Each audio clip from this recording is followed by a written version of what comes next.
Donald Trump ha dado un golpe de efecto en el tablero internacional al haber mantenido conversaciones telefónicas por separado con los presidentes de Rusia y de Ucrania.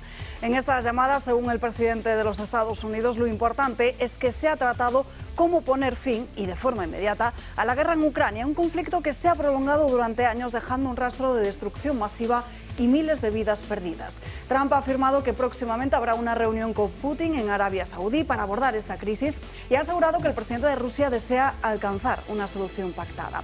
En esta misma línea, el mandatario de la Casa Blanca ha dado a conocer que también ha conversado con Zelensky, quien, según sus palabras, comparte ese deseo de que llegue la paz. Unas iniciativas que marcan un cambio significativo en la estrategia de Washington con respecto a Ucrania. Sin embargo, esa maniobra se ha llevado a cabo sin la coordinación previa con Europa, la OTAN o el propio gobierno de Kiev. Un movimiento que contrasta con el papel casi testimonial que la Unión Europea ha desempeñado durante todo ese tiempo en búsqueda de esa paz. Mientras Trump toma la iniciativa con negociaciones directas, la Unión Europea parece quedarse una vez más rezagada. Los líderes europeos han reaccionado con una mezcla de sorpresa y desconcierto, exigiendo ahora que la Unión Europea y Ucrania participen en cualquier negociación, pero sin presentar una hoja de ruta clara. Después de más de 3 años de ayudas económicas y militares a Ucrania y sanciones a Rusia, Europa se encuentra ante una posición incómoda, fuera de juego y carente de influencia necesaria para liderar esas conversaciones de paz. A pesar de la retórica de unidad y apoyo incondicional a Ucrania, la UE parece haber dejado escapar la oportunidad para encabezar esa solución diplomática al conflicto. En cambio, ha permitido que esa guerra se haya extendido, enquistado y casi sin información alguna sobre las cifras reales de fallecidos y del impacto económico que ha golpeado con dureza toda la zona euro. Donald Trump insinúa que las élites europeas han preferido mantener vivo ese conflicto, una sospecha dentro de un contexto en el que las decisiones parecen haber priorizado estrategias económicas y geopolíticas. Ahora, ante esta iniciativa estadounidense, Europa se enfrenta a un dilema: mantenerse en la retaguardia o asumir, aunque tarde, un papel más relevante en esa búsqueda de una solución. Sea como sea, el movimiento de Trump ha alterado el equilibrio de la partida. El presidente se ha erigido, al menos por el momento, como el mediador que busca acabar con la guerra en Ucrania, mientras que Europa sigue buscando su lugar en una historia donde hasta por el momento ha brillado más por su ausencia que por su liderazgo.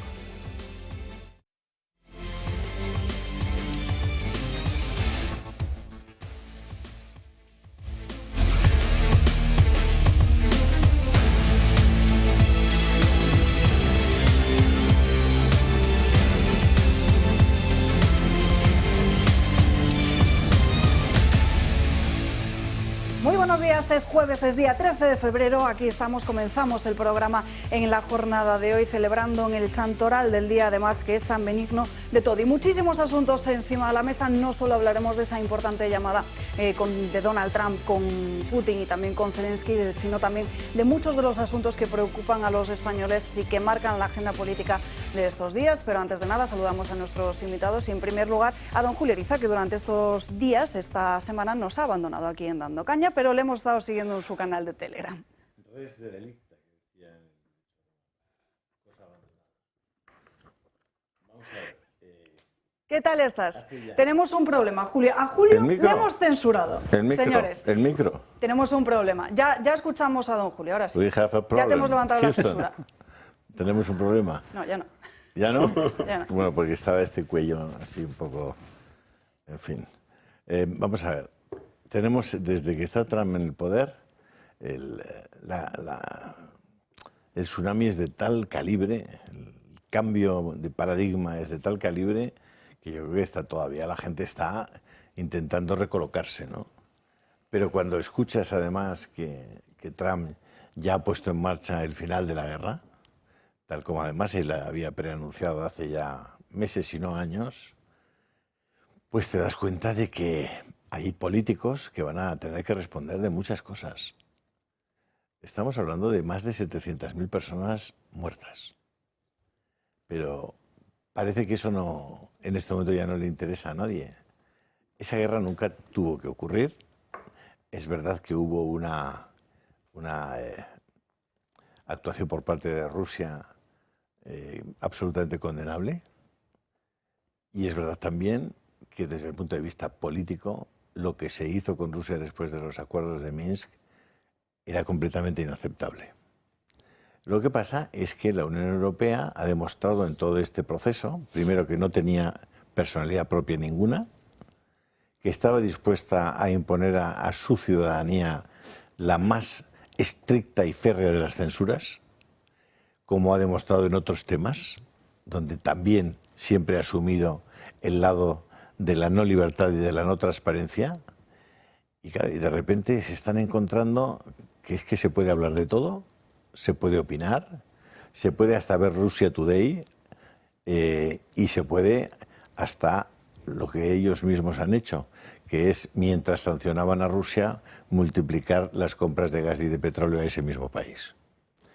Entonces, estamos en otra cosa. Es decir, es que ahora ya hablamos y vamos a tener esta tertulia y la vamos a tener en un ecosistema completamente diferente en el que se ha definido en el imperio que hay 2 sexos, no 41, en el que se ha prohibido absolutamente que se hormonen y se castren a los pequeñitos, a los adolescentes y a los niños. Es decir, es que estamos en otra cosa. Es decir, habíamos perdido completamente el juicio, estábamos en un manicomio y bueno, alguien ha venido, ha abierto la puerta y ha dicho, oye, que no, esto está cerrar, aire a esto, que esto no hay quien lo aguante. Y así estamos. Es una situación muy interesante, la verdad. Y sé que a mucha gente le molesta mucho porque habían llegado muy lejos en esa ventana de Overton, pero la han echado atrás. Un tipo de repente con un flequillo así, medio rubio tal, viene y dice, ¿qué coño ventana de Overton? A hacer puñetas. Lo que demuestra, que yo creo que es el gran nerviosismo del Partido Popular, lo que demuestra que las cosas se pueden hacer y se pueden recomponer. Y lo que hay que hablarle claro a la ciudadanía de lo que se va a hacer si se consigue llegar al gobierno. Hablarle muy clarito. Vamos a hacer estas 100, estas 200 cosas. Trama de mostrar que no hace falta que sean 5, que pueden ser 300. Déjame que salude rápidamente ¿Sí? al resto de invitados en la mesa porque veo que si no ya vamos a dar comienzo a ese debate. Si no, muy malas, te volvemos a censurar con el micro, ¿eh, Julio? Ya me lo imagino. Nos acompaña en esta mesa Ignacio de Oces, muy buenos días. Buenos días, Alba. Buenos días también a Roberto Marín. Y en Buenos último días. lugar saludamos a José Ramón Riera. Luego te pregunto por esa cuestión de los autónomos y hablaremos en profundidad de los fondos europeos. Antes de nada, vamos con el último audio que se ha filtrado sobre la EMET en aquel 29 de octubre, con esa riana de la Dana que afectó a miles de familias en Valencia. A ver, ya en principio no vamos a marearos con más avisos. Se han confirmado los de la mañana, pero no hemos hecho cambios, salvo creo que algo marítimo, porque si no, no me hubiese dejado confirmar lo de la mañana, ¿vale? Sé que ha sido un poco jaleo, hemos ido subiendo naranja, rojo. Bueno, vamos ahora a hacer el estudio de por qué hemos ido emitiendo en escala y no todo junto. Vale. Y bueno, para marearos menos. Y bueno, la cosa es, pues eso, lo previsto, ¿no? De que las precipitaciones máximas irán yendo hacia el norte y sobre todo hacia el interior. Bueno, este audio corresponde a ese día 29 de octubre, se produjo en torno a las 12 del mediodía. Es una conversación entre un técnico de AEMET y Emergencias, una operadora de 112 de la Generalitat Valenciana, que al final estaría mostrando que el gobierno de Carlos Mazón tuvo o tenía la razón en esa retórica en la que precisamente dijo que no se habían producido todas las alertas necesarias. Roberto. Pues se escucha este audio, efectivamente fue de aquel día a las 12:30 de la mañana. Es verdad que cuando las operadoras de estas dos instituciones dependientes del Gobierno de España, absolutamente las dos, porque es verdad que la máxima responsable de estos dos organismos, tanto de la Confederación Hidrográfica del Júcar como de AEMET, es la ministra Teresa Rivera, exministra ya en estos momentos y ahora flamante vicepresidenta de la Unión Europea, premio que le dan a su salida. Pues efectivamente es verdad que el lenguaje que utilizan y las formas que utilizan, para ser el día que fue, es verdad que ahí no había ocurrido todavía nada y era una mañana en principio normal de trabajo para estas dos operadoras. Yo supongo que ninguna de las dos preveían lo que iba a pasar justo horas después y como tú bien dices, en esos audios que acabamos de escuchar se da por finalizada la alerta. Estamos hablando del día 29, 12:30 de la mañana. Lo malo ya ha pasado, si llega algo será por el mar, ya os avisaremos, nos queremos marear. Entonces, bueno, pues yo creo que las cosas con el paso del tiempo van saliendo a la luz y bueno, pues demostrar que efectivamente aquí ha habido una parte, que en este caso vuelve a ser la parte socialista, el gobierno de Pedro Sánchez, el que ha utilizado esto políticamente, una caza contra el presidente Mazón, y es lo que vienen a mostrar estos audios en el día de ayer, que creo que los conocimos. Y lo importante ahora no solo está también en saber qué fue lo que ocurrió ese día, buscar esas responsabilidades, sino también establecer un plan para que esto no vuelva a pasar, porque es un asunto que parece que está, pues que no se está comentando precisamente qué se puede hacer para evitar precisamente que cuando vuelva a caer unas lluvias tan intensas, precisamente pues no pase lo que sucedió. Eso es clave, Alba. Después de la catástrofe, después de esa crisis, evidentemente lo que hay que hacer es tomar soluciones y adoptarlas. Pero parece que ninguna de las dos administraciones, la administración del Estado, esté en ese plan. De hecho, más bien todo lo contrario, siguen con su fanatismo climático. Y por otro lado, también la administración regional, la administración valenciana, pues no sé si realmente está adoptando todas las medidas necesarias y oportunas para que si llega otra vez una catástrofe así puedan solucionarlo. Básicamente porque yo creo también que el Estado autonómico en sí mismo es una catástrofe, porque el deslinde de las propias competencias no está nada claro. De hecho, todavía siguen discutiendo quién tenía competencias. Nosotros no tenemos ninguna duda desde Vox. Quien tenía competencias, como no puede ser de otra manera, es la Administración del Estado, dirigida por el gobierno de Pedro Sánchez, porque tenía todos los instrumentos jurídicos y políticos a su alcance, porque era una catástrofe nacional, y evidentemente el Estado tiene los medios para hacer frente a este tipo de catástrofes. Lo que pasa es que, si bien nosotros siempre hemos percibido un dolo, es decir, una actitud criminal por parte del gobierno de Pedro Sánchez para intentar sacar tajada política ante esta crisis, ante esta catástrofe, también vimos pues, cierta frivolidad e incluso sumisión del Partido Popular en Valencia respecto del gobierno de la nación, con esas primeras imágenes con Pedro Sánchez y Mazón. Claro, y esto que acabamos de escuchar es catastrófico, es lamentable, es fortísimo. O sea, esto que acabamos de ver es fortísimo. Claro, ahora el Partido Popular sí que está detrás de decir, oye, no, que nosotros, pues sí, a lo mejor actuamos mal en alguna serie de cuestiones, pero el gobierno de Sánchez tenía toda la culpa. Porque es verdad que la AMT depende del Ministerio de Transición Ecológica. Efectivamente, Teresa Rivera era la ministra. Y Teresa Rivera, pues ahora ha sido, como muy bien has dicho también, Roberto, alzada, ¿no? Como vicepresidenta y comisaria. De hecho, con el voto del Partido Popular Europeo, que no se te olvide. Europeo, sí, no español. ¿Cómo puedes, Ignacio, cómo puedes estar al mismo tiempo todo el día levantando la voz diciendo que hay un cambio climático terrible y que va a haber gravísimas inundaciones? Y no adoptar ninguna medida, ¿no? Y en esa zona de especialísimo riesgo no limpiaron, no hicieron ninguna... Y no permitieron, Julio, o sea, no limpiaron y no permitieron limpiar los cauces, que es que un poco y no el tema es ahí. Primero luego, eso, ¿no? Eso sería el antes, sí. Bien. Pero luego está el durante. Está lloviendo, está lloviendo, está lloviendo, está lloviendo, y ni siquiera los de la Confederación del Júcar son capaces de avisar de que con esos niveles, en 4 o 5 horas, nada. Y luego está lo siguiente, el ex post facto. Oiga, es que ya se ha producido. Bueno, pues no llamo ni al ejército, ni a la Guardia Civil. Supuesto, eso ya no, eso no es que sea ya falta de previsión, eso es un crimen. Dolo. Eso es dolo, eso es un crimen. Entonces, chico, yo no sé los valencianos, de verdad, a mí a veces, yo cuando voy allí se lo digo, le digo, me desesperáis un poco. Decía, ¿a qué esperáis a venir aquí con antorchas? ¿A Madrid? Riela. Yo creo que se ha dicho absolutamente todo. Aquí el gran problema es que sigue el del arroyo del pollo ese, no sé qué, lleno de mierda, con perdón. Es decir, todo está al revés y nadie tiene interés en hacer absolutamente nada. Sí, sobre todo en la Administración General del Estado. Y claro, es que Dios no quiera, pero como vuelva otra, es decir, otra vez más lluvias y yo vuelva a pasar otra vez otra gota fría por allí, pues es que se va a repetir exactamente lo mismo. Sí, y, hombre, ya eso ya me parece absolutamente alucinante, increíble. Hay fallos a priori, hay fallos durante y hay fallos a posteriori. ¿Y aquí quién es el responsable? está en Bruselas en estos momentos, vicepresidenta ejecutiva de una comisión, es decir, de una área que yo tampoco entiendo muy bien qué es lo que va a hacer, pero vamos, yo recomendaría en estos momentos a Ursula von der Leyen que dedique a Teresa Rivera a negociar con Putin y a negociar con Trump, porque es la persona idónea, perfecta, capacitada y lista para cagarla completamente. O sea, que decir, la va a paliar la parda a nivel europeo.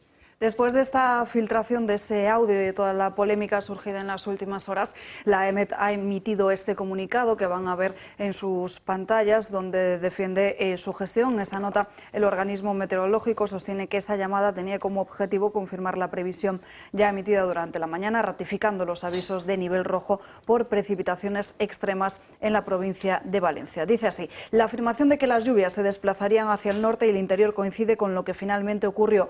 Durante la mañana, las precipitaciones más fuertes se registraron en el sur de la provincia y por la tarde se concentraron en el interior y en las zonas más al norte. Insisten también en que esa gestión de los avisos siguió los protocolos establecidos y que se realizaron otras llamadas adicionales a los servicios de emergencia para reforzar esa información. Roberto. Pues mira, yo quería decir algo que yo creo que habría que reflexionar sobre ello, porque es verdad que las llamadas, o este audio en concreto, nosotros lo hemos conocido en las últimas horas y estamos de hecho debatiéndolo aquí, pero yo entiendo que los responsables, Teresa Rivera, miembros del gobierno, esta llamada o estos audios, yo me imagino que cuánto se tardan en pedir, cuánto tardan en escuchar los responsables de estos audios, 24 horas al día siguiente de la riada, y aún así, fijaros cómo ha sido el comportamiento, aun sabiendo que estos audios existían. O sea, cuando hablamos de la politización de este caso, de la riada, de la Dana y demás, claro, o sea, a Pedro Sánchez, si alguien le ha puesto estos audios el día 29, 30 de octubre, 1 de noviembre, y los ha escuchado, aun sabiendo la verdad que demuestra un poco este audio, fijaros cómo se ha comportado a costa de seguir en la Moncloa y no teniendo en cuenta la importancia de esta desgracia, ¿no? Y lo que hemos encontrado los valencianos, por supuesto, además. Pero yo creo que la importancia de este audio es, nosotros la hemos conocido hoy, meses después, pero yo entiendo que los responsables más directos de ese servicio, incluso el propio gobierno, habrá exigido tener toda la información en el momento oportuno, y con esta información, fijaros cómo se han comportado. Es que ¿en manos de quién estamos? ¿En manos de quién estamos? O sea... Antes de irnos ya a la cuestión de Ucrania, preguntarle a Julio por lo último que está publicando en su canal de Telegram. Pues te lo digo, sí. Lo último es un artículo fantástico de Navarra Confidencial, por cierto, un periódico navarro que recomiendo porque tiene algunos artículos de fondo extraordinarios con un sentido común y una claridad de exposición formidable, que se titula Las puntillas de Abascal, que hace referencia a ese tuit lamentable que puso Óscar Puente, en el que utiliza una fotomontaje para decir que Santiago Abascal estaba de puntillas en una fotografía, y está explicado todo el proceso de las puntillas de Abascal. Y luego hay un artículo también francamente interesante que es titulado Una constitución o esa prueba de corruptos y dictadores o no es nada. Pues yo creo que sobre eso, que está además muy bien enunciado, valdría la pena que hiciéramos un programa muy largo y sólido explicándolo, porque estamos exactamente en esa situación. Estamos en un momento en el que podríamos acabar diciendo que la Constitución que aprobamos en el 78 pues no fue una buena idea, tal como se concibió. Bueno, compartes artículos y hasta memes, ¿eh? Sí, sí. O sea, tiene muchas carencias. ¿Eh? Que es verdad que el texto constitucional tiene muchas carencias. ¿Te permite una dictadura? Por ejemplo, claro, si al final, por ejemplo, el modo de designación de los magistrados del Tribunal Constitucional están elegidos por los partidos políticos, y en concreto 4 por el Congreso, 4 por el Senado, 2 por el Gobierno y 2 por el Consejo General del Poder Judicial, pues puede haber magistrados que lo que quieran hacer desde el órgano máximo de interpretación de la Constitución, hacer política, que es lo que está pasando hoy. Bueno, es que hoy cualquier cosa que ocurre acaba en el Constitucional si los que mandan quieren, ¿vale? Y además, los que mandan le dicen al Constitucional cómo tiene que acabar, ¿vale? Eso no debería de poder ser así. Solo que dentro de 1 año y medio, cuando se renueven los 4 del Senado, nos encontraremos en la situación inversa. Es decir, que lo que quiera el señor que mande en ese momento en el Senado será lo que pasará en el Constitucional. Enseguida iremos con este tema, pero antes nos vamos con Donald Trump. María Vallejo, muy buenos días. ¿Cómo han sido esas llamadas para poner fin al conflicto en Ucrania? Muy buenos días, Salva. Pues parece que uno de los objetivos que se ha marcado Donald Trump como presidente estadounidense es acabar con las guerras. Ya anunció su plan para Gaza y ayer anunció otro para terminar con la invasión a Ucrania. Este miércoles Trump aseguró que tras mantener una conversación con Putin se había alcanzado el compromiso de negociar de inmediato para poner fin a esta invasión. Según el presidente de Estados Unidos, ambos han coincidido en la necesidad de detener las millones de muertes que está generando este conflicto. Pero ¿qué dicen las partes implicadas? Putin ha asegurado que está abierto a buscar una solución a largo plazo a través de negociaciones pacíficas. Además, le ha comunicado a Trump su interés en que ambas naciones dejen de lado sus diferencias y colaboren. Ambos han pactado continuar en contacto y, de hecho, se ha anunciado que se van a reunir en Arabia Saudí para hablar de la invasión. Zelensky, por su parte, ve con buenos ojos este paso. Tras la llamada de Putin, Trump habló con él también por teléfono y ambos han acordado lo mismo, seguir en contacto y planificar nuevas reuniones para abordar este tema. Además, en X, Zelensky aseguraba estar satisfecho con este primer paso y aseguraba que su único objetivo era garantizar una paz duradera y fiable. ¿Y qué de la Unión Europea? Pues los ministros de Exteriores de Francia, Alemania, España y Polonia han subrayado que esa paz debe alcanzarse teniendo en cuenta sobre todo a los ucranianos. Álvarez además ha insistido en que de alcanzarse un acuerdo tiene que ser Europa la que esté presente por todo lo que afecta a Ucrania, dice también afecta a la seguridad europea. Y en cuanto a esas futuras negociaciones, se sabe poco. La única información que hay es que van a ser el secretario de Estado de los Estados Unidos, el director de la CIA, el consejero de Seguridad Nacional estadounidense y un embajador y enviado especial los que se van a hacer cargo de llevar a cabo estas negociaciones. Pero lo que está claro es que parece que el fin de esta invasión está un poquito más cerca. Gracias, Marien. Y lo que ha sucedido justo después de conocer esta llamada es que Europa ha pedido su sitio. De hecho, han lanzado un comunicado conjunto de la propia Unión Europea, destacando el papel de Francia, Alemania, Polonia, Italia, España y Reino Unido, donde instan a conceder a Kiev garantías de seguridad para que el país logre una paz justa y duradera. Y no solo eso, sino que exigen que la Unión Europea participe también en esas negociaciones. Una cuestión que esta misma mañana también exigía públicamente Josep Borrell. Si el presidente Trump deja de lado a los europeos y se lanza a una negociación con Putin, sin contar con nosotros, con los europeos, y sin contar con Ucrania, naturalmente esto es un problema. ¿Qué os parece, Ignacio? ¿Cómo valoráis ahora? ¡Qué lucidez! Joder. ¿Cómo está Borrell?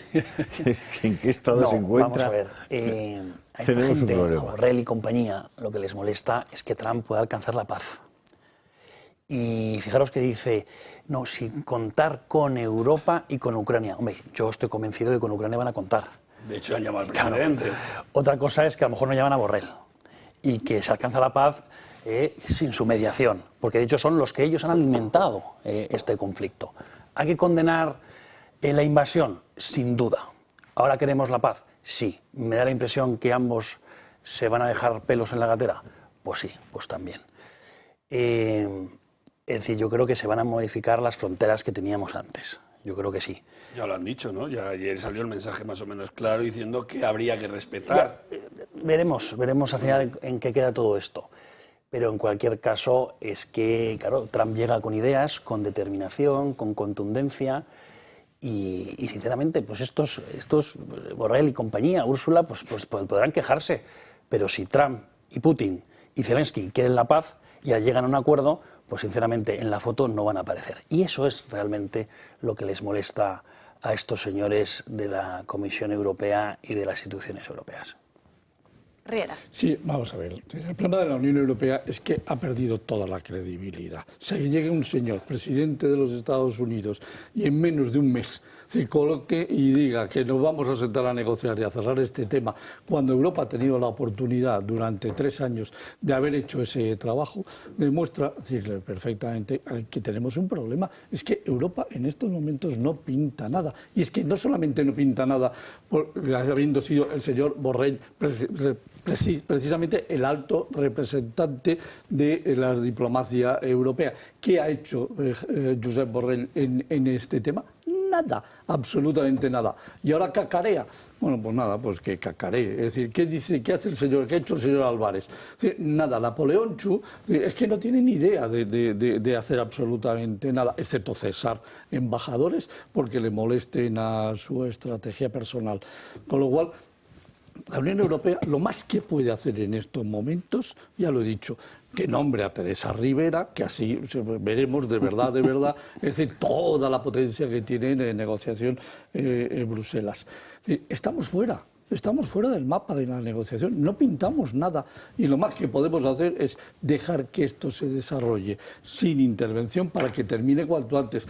Meter la mano en este cocido significa, es decir, estropear el cocido. Así que lo mejor que puede hacer la Unión Europea es que no haga nada. Bueno, lo que pasa es que vamos a ver, el problema es que llevamos no sé cuánto tiempo. ¿Cuándo empieza la invasión de Ucrania? 2 años. Febrero del 22. Febrero del 22. A mitad de febrero, yo creo que fue el 22. 3 años. Ahora va a hacer... Bueno, pues durante 3 años, Ahora hace 3 años. En la práctica ha habido censura en Europa para hablar del asunto. Es decir, no se ha podido sentar a gente experta en una mesa a explicar de verdad por qué se produce la agresión de Rusia a Ucrania. ¿Por qué? Claro, porque decir que se produce está bien, es evidente, pero habrá algunos motivos, ¿no? Habrá algunas razones. Se podrán analizar, se podrán valorar. No.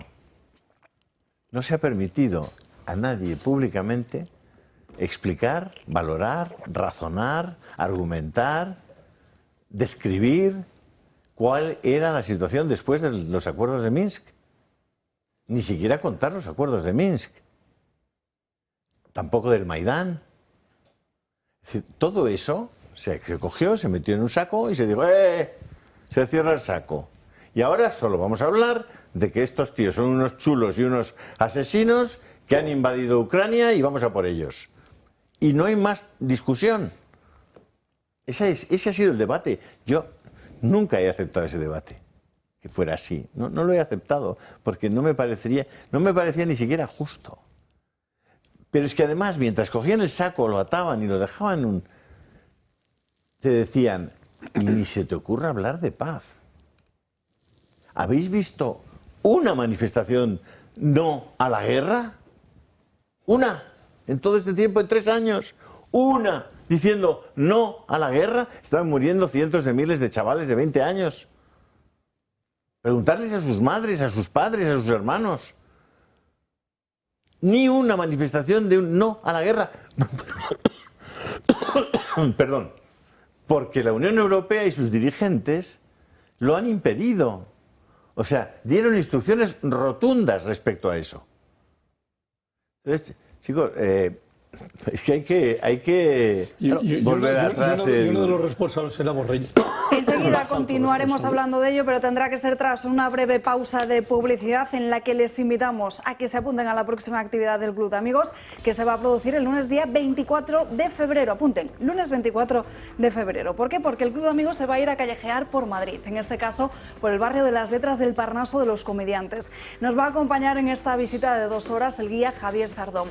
¿Y qué es lo que vamos a ver? Pues el Paseo del Prado, la Basílica de Jesús de Medinaceli. Vamos a subir por la señorial carrera de San Jerónimo hasta llegar a la Plaza Canalejas. Nos vamos a perder, en definitiva, por los callejones del barrio para hablar de sus tascas, de sus tabernas, de sus pastelerías y sus antiguos corrales de comedias. Así vamos a alcanzar la Plaza de Santa Ana, calle Huertas, las calles de los más famosos literatos españoles de nuestro siglo de oro, finalizando en la Puerta del Rey del Jardín Botánico. Ya saben todos ustedes que las actividades del Club de Amigos tienen las plazas muy limitadas, así que no se quedan sin la suya, y para reservar llamen cuanto antes a ese número de teléfono que están viendo en sus pantallas, que es el 91 616 2464. Si lo prefieren, pueden escribir un correo electrónico a clubdeamigos@clubdeamigos.org. Julio. Pues hacerlo cuanto antes. El otro día sé que emitisteis un pequeño vídeo. Pequeño no, porque un vídeo no es pequeño. Como pues hablas del tuyo de 15 minutos. Breve, extenso.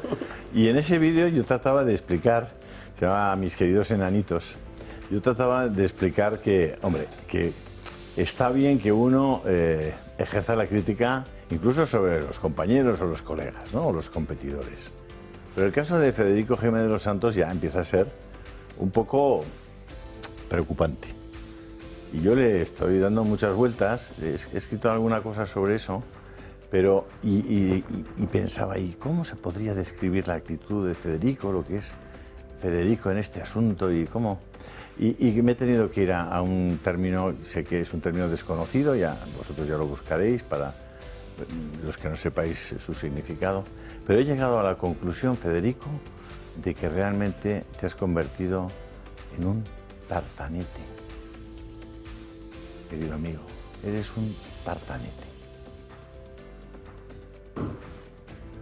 Y para quien no sepa lo que significa... Cada cual, ¿no? Pero, el diccionario, ¿no? Sí, claro, Google. Google. Son las 12:30, ahora sí, compañeros, nos vamos a esa breve pausa de publicidad en la que también pueden buscar en el diccionario qué significa tarzanete. Publicidad y volvemos.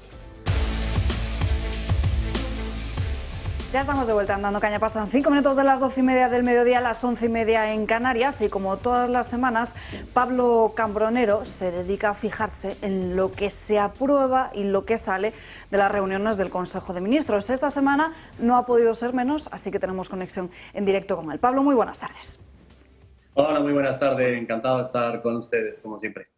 Bueno, te hemos leído a través de X, antes Twitter, cómo hay cuantiosos premios a Marruecos, mucho gasto y también colocación de afines. Empecemos por lo primero, un crédito de 755 millones de euros, atención, 755 millones de euros para Marruecos. ¿Exactamente para qué y sobre todo a qué empresa? Bien, este es un tema muy interesante porque parece que esta diatriba de regar con créditos a países extranjeros para luego otorgar esas licitaciones a empresas españolas es algo que está muy extendido. Ayer concretamente, como muy bien decías, pues 755 millones para 40 trenes interurbanos en Marruecos. Al hacer las cuentas nos bailan un poquito porque las licitaciones son diferentes, pero bueno, 755 millones que los he sumado a los 220 que se hicieron por el mismo sistema al Metro del Cairo hace pocas semanas y otros 159 más también al Metro del Cairo que se hizo en 2021. Parece que en el Metro del Cairo llevamos mucho tiempo invirtiendo y que la empresa encargada es la misma. Después, yéndome atrás en el tiempo también, he detectado otro crédito a Arabia Saudí por 200 millones de euros para la gestión de su alta velocidad. Bien, todo relacionado con lo mismo. La empresa seleccionada, excepto en Marruecos, que todavía está en concurso, es CAF, Construcciones y Auxiliar de Ferrocarriles.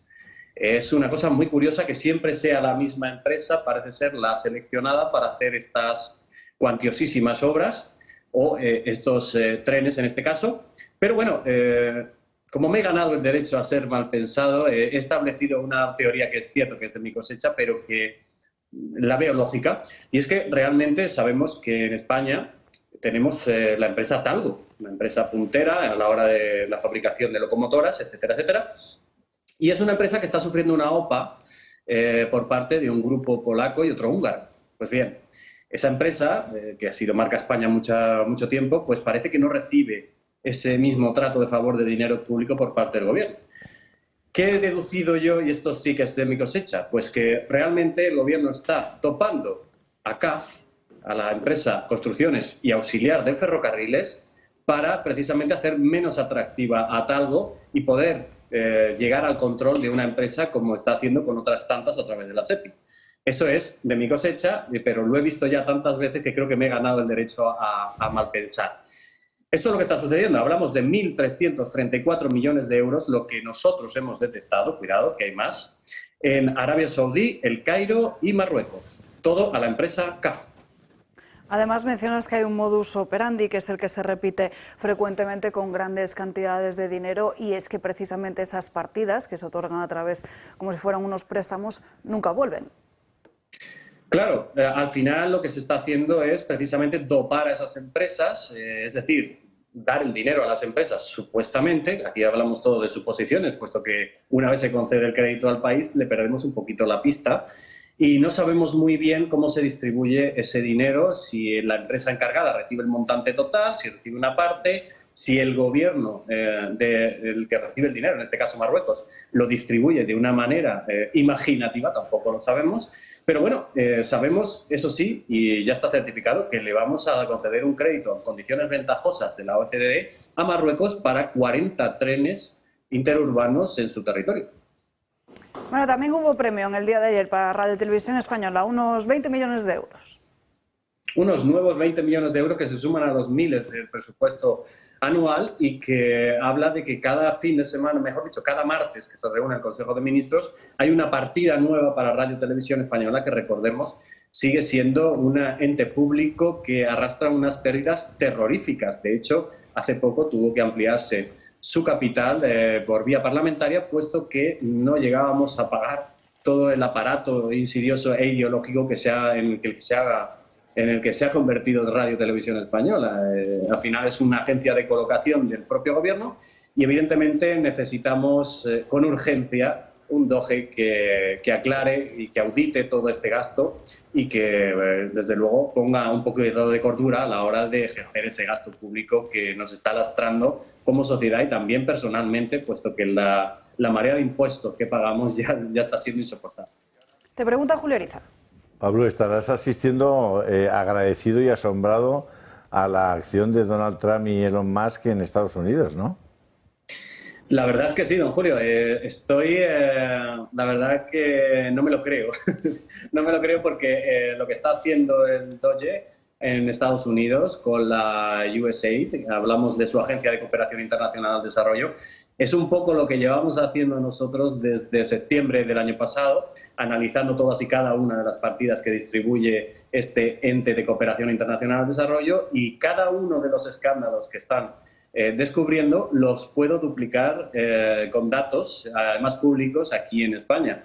Por eso la verdad que en X hay una marea de información que estamos duplicando. Además estamos poniendo en contacto también los datos de la USAID con los de AECID, y nos están saliendo vinculaciones muy curiosas que vamos a publicar en breve, puesto que hay agencias que se han compartido y que se han regado mutuamente, tanto la AECID como USAID, y entiendo que con otros entes internacionales de países desarrollados. Por lo tanto, la red es incluso más profunda de lo que yo pensaba. Pablo, ¿eso daría para publicar un libro?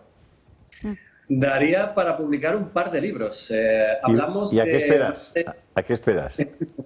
La verdad es que tengo que terminar con los análisis, don Julio, porque todavía me quedan países que analizar, y es cierto que tengo los datos generales y los datos totales, pero me quedan unos cuantos países, alguno muy llamativo, que vamos a publicar en breve, y cuando terminemos todos sí que nos plantearemos contrastar esos datos con la USAID americana, que lo estamos empezando a hacer ya, y con eso la verdad que nos va a salir una red y un mapa muy claro de lo que es la distribución del dinero público a nivel internacional, que se ha hecho en el concepto o con la excusa o el subterfugio de la cooperación internacional al desarrollo, porque creo que la ciudadanía necesita saber que gran parte de sus impuestos se ha distribuido de una forma aleatoria y muy opaca.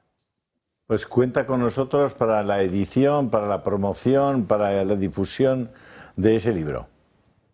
Pues agradecidísimo, agradecidísimo. Sí, puede ser uno de varios volúmenes, porque la verdad que los datos son abrumadores. Tenemos cientos y cientos y cientos de subvenciones, miles de subvenciones que vamos acumulando además y que vamos perdiendo la pista también, puesto que a partir de 2020 Hacienda ya para atrás lo ha borrado todo. Entonces, bueno, los datos que tenemos ahora mismo son de 2020 porque estuvimos rápidos y los conservamos.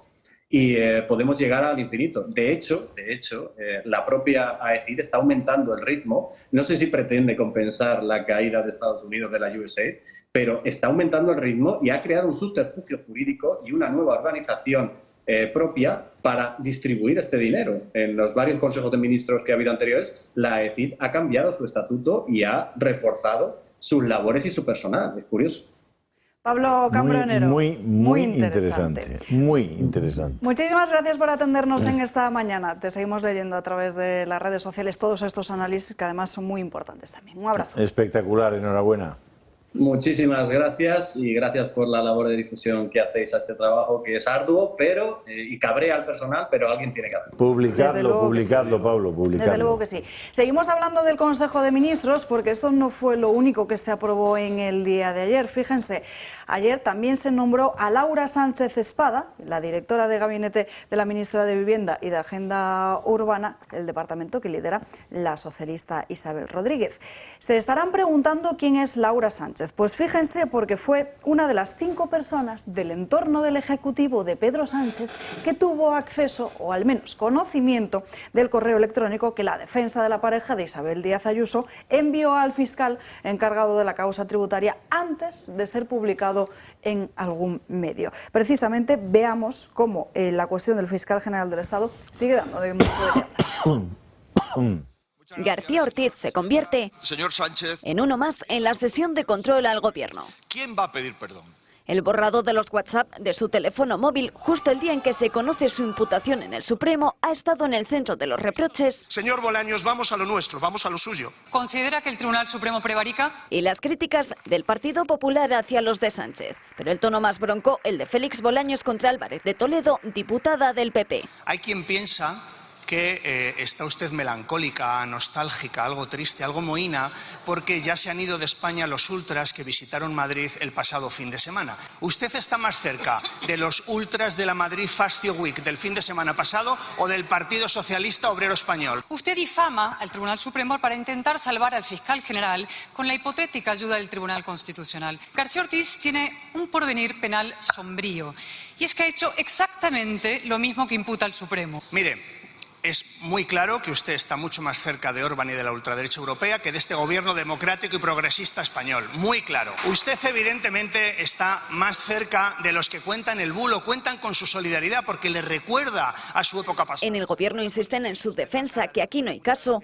mientras en el entorno del fiscal maniobran aún por dar por cerrada la investigación. No respondió ante el juez Hurtado si ante su defensa la abogacía del Estado y sigue acogiéndose a un protocolo de borrado de datos para justificarse y mismo que hasta los subordinados de la Fiscalía desconocen que exista. Desde su escaño, Miguel Tellado, portavoz de los de Feijóo, ha dejado caer incluso que si García Ortiz borró los mensajes es porque alguno vendría del propio gobierno de Sánchez. Hemos visto a su fiscal general del Estado destruyendo pruebas, borrando más de 5.000 mensajes de su WhatsApp y negándose a colaborar con la justicia. ¿Borraba mensajes? ¿Alguno era el suyo? Sigue usted con las insinuaciones, con las mentiras, con las falsedades. Cuide usted su reputación, que ser portavoz de delincuentes confesos no es buen camino. Con claras alusiones a la pareja de la presidenta Ayuso. Lo importante es la estrategia del fiscal general del Estado, que nos lleva a una cuestión mucho mayor, que es precisamente el Tribunal Constitucional enmendando constantemente la plana al propio Tribunal Supremo. Ya saben, y aquí les hemos estado contando, tratando de explicarles que la estrategia del fiscal es declarar nulo ese registro desde su despacho en la Fiscalía mediante el Supremo para así tumbar todo el procedimiento. ¿Qué pasa si el Supremo no lo declara ilegal? Pues que iría directamente al Constitucional, donde está Cándido Conde Pumpido, y de nuevo veríamos otro movimiento del propio Constitucional a favor de los intereses del Ejecutivo de Pedro Sánchez. En el día de ayer tuvimos una entrevista interesantísima con Rafael Murillo, que pueden volver a ver todos ustedes a través de nuestras redes sociales. Si me la pasas ahora, la cuelgo en el canal de Telegram. Porque al final de la misma nos decía precisamente el sistema por el cual se puede bloquear en estos momentos el propio Tribunal Constitucional, y es que esos 5 magistrados siempre pues no acudan impidan el funcionamiento del mismo. Claro, porque hace falta un quórum mínimo, ¿no? Eso es. Eso es muy interesante, Ignacio lo conoce mejor, ¿no? Bueno, a ver, es que es verdad que hay demasiadas personas que en España se sienten impunes. Con que hubiera una ya sería demasiado, pero es que todo el gobierno se siente impune, el fiscal general del Estado y también determinados magistrados del Tribunal Constitucional que están dictando sentencias novedosas, pero que no tienen ningún parangón en los antecedentes jurídicos así resueltos por el Tribunal Constitucional. Es decir, se están saltando de alguna forma el proceder habitual y la jurisprudencia constitucional. Y esto es sumamente grave porque todos los telespectadores se acordarán, por ejemplo, de la sentencia de los ERES. Y al final se ha vuelto el Tribunal Constitucional una especie de tribunal de casación, otra instancia superior al Tribunal Constitucional para resolver en forma diferente, disímil a como había hecho el Tribunal Supremo, y así salvar a los amigotes políticos de Pedro Sánchez y de Cándido Conde Pumpido. Y esto hay que denunciarlo una y otra vez. Muchos de los magistrados del Tribunal Constitucional, los progresistas, los llamados progresistas, pertenecen a una escuela que es el constructivismo jurídico o el uso alternativo del derecho, que no viene a ser a aplicar la ley directamente que ha salido de las Cortes Generales, sino lo que yo interpreto, de acuerdo con mi ideología, que tiene que decir la ley. Y esto no lo digo yo, esto lo dicen directamente ellos. Hubo una famosa frase de María Luisa Balaguer, que fue designada magistrada del Tribunal Constitucional en el año 2017, que lo dice: yo no soy un ordenador que vengo a aplicar la ley, sino lo que yo quiero que diga la ley. Y esto es bastante fuerte. Y además ellos saben que existe un precepto, un derecho fundamental, que es el derecho a la tutela judicial efectiva, por el cual si, por ejemplo, en un procedimiento judicial no se ha garantizado tu derecho de defensa, esa sentencia dictada sería anulable porque se ha vulnerado ese derecho fundamental. Y eso es lo que están apelando una y otra vez. Es decir, que en los procedimientos judiciales que condenan, por ejemplo, a políticos del Partido Socialista, se ha vulnerado, no se sabe cómo, el derecho fundamental de defensa. Eso sí, aunque hayan tenido la oportunidad de declarar, de presentar todas las pruebas, las periciales, etcétera, etcétera. De hecho, si os fijáis, ya Ábalos está diciendo que se están vulnerando derechos suyos en este procedimiento judicial, en el suyo, en el actual, diciendo: no, es que ya me estaban investigando antes de que, por ejemplo, se solicitase el suplicatorio por parte del Tribunal Supremo, y como a un diputado de las Cortes Generales se le puede investigar si todavía no se ha concedido el suplicatorio. Pues no descartemos que en el futuro el Tribunal Constitucional anule la posible sentencia condenatoria de estos diputados y exministros, y también de ministros del Partido Socialista, en base a esto. Pero esto se ha permitido, primero, como lo decíamos al principio, porque viene en el texto constitucional, porque todos los magistrados del Tribunal Constitucional, los 12, son designados por los partidos políticos de una u otra forma.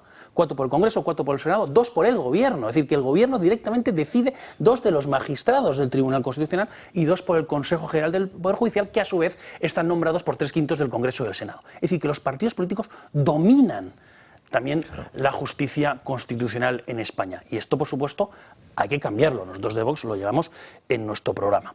Lo que pasa es que antaño los magistrados pues eran más o menos independientes, aunque su forma de elección no lo fuera, creían en la justicia constitucional, aunque hay sentencias nefastas en la historia constitucional española.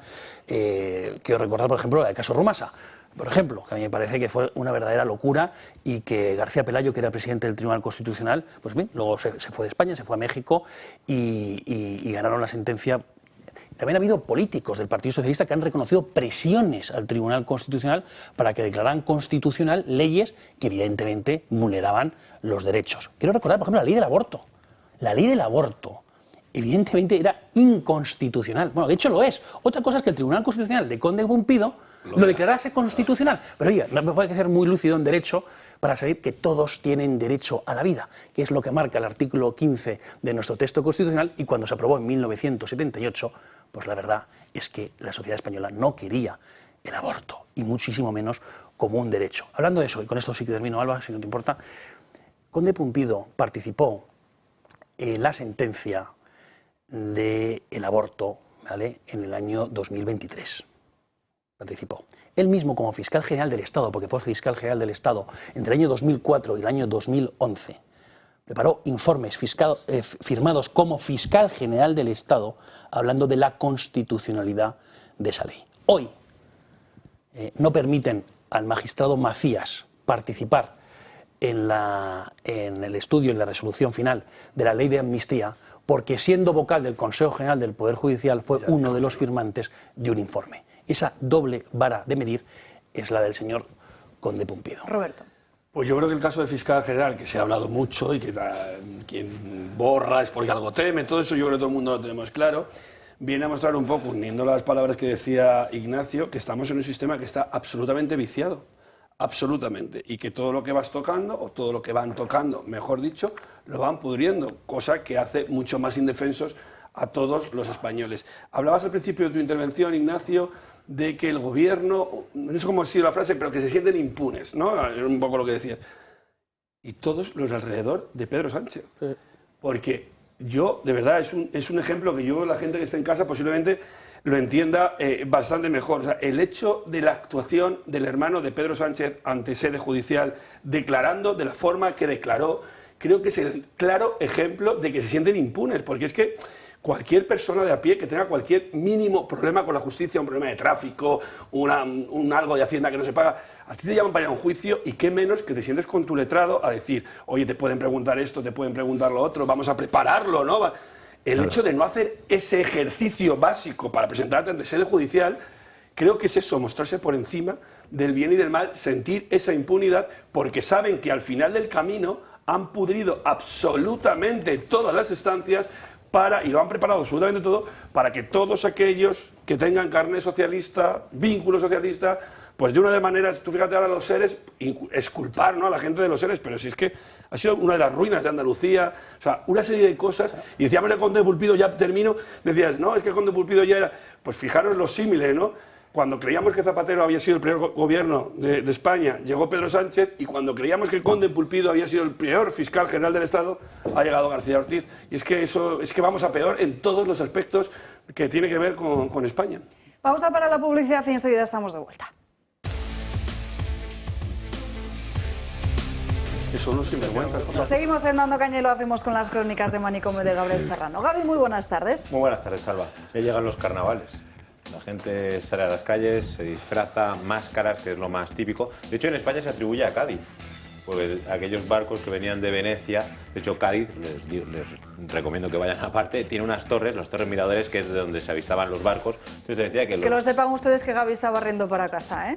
No, para nada, cada uno, yo soy madraca también, así que, pero también la tierra gaditana me tira. Entonces, de Venecia, pues la gente que llegaba de fiesta, además de estas mercancías, pues llegaban a Cádiz, ¿sí? Y por eso en Cádiz dicen que es la cuna en España de los carnavales. Pero claro, cuando hay carnavales, pues hacen publicidad y promoción de estas fiestas. Si nos vamos a ir de Cádiz, nos vamos a ir hasta el norte, hasta Tarrasa, donde ha habido polémica por el cartel que va a abrir con estas fiestas, en el que podemos ver un obispo en el suelo, pues con el culete ahí en pompa, digamos, con unos tacones rojos y alrededor diferentes fiestas. Es el objeto de la polémica, que está ahí arrodillado y con los tacones, como he mencionado antes, y claro, la portavoz de la comparsa ha declarado que hay que reírse de todo, que tenemos la piel muy fina y que bueno, esto simplemente este año ha tocado pues que sea un obispo el objeto del cartel, pero otros años se han metido con otros colectivos y otras personas, así que por favor que no se enfaden nadie, pero claro, estos se exhiben, ha habido 11 carteles en concurso, se exhiben en la vía pública y se votan por ciudadanos y diferentes cofradías y comparsas. Una pregunta, ¿alguna vez han puesto a un Mahoma por ahí, claro, con el culo en pompa, algún Mustafa de estos por ahí, en esas posiciones ridículas y vestido de, bueno, pues con zapatitos de señora y demás? Pues me gustaría verlos, es decir, sobre todo por aquello de, como todo vale, ¿no? Pues que pongan a los Mustafás y a los Mahomas y tal, en esas posiciones. Vas a ver tú lo que les pasa como al Charlie Hebdo, a ver lo que le pasa tú con todo eso. Y no solo el cartel Riera, porque también la presentación de las fiestas del carnaval, como vamos a ver las imágenes, se hizo en un cementerio con un crucifijo además, y las personas que portaban el cartel eran bueno, este es el caso, chicas que están simulando hábitos de monjes. Y claro, han destacado desde abogados cristianos que la Cofradía La Mascarada, que es la que se ha encargado de este cartel, ha recibido en 2 años cerca de 120.000 euros de todos los de Tarrasa, incluidos los cristianos, para la organización del carnaval.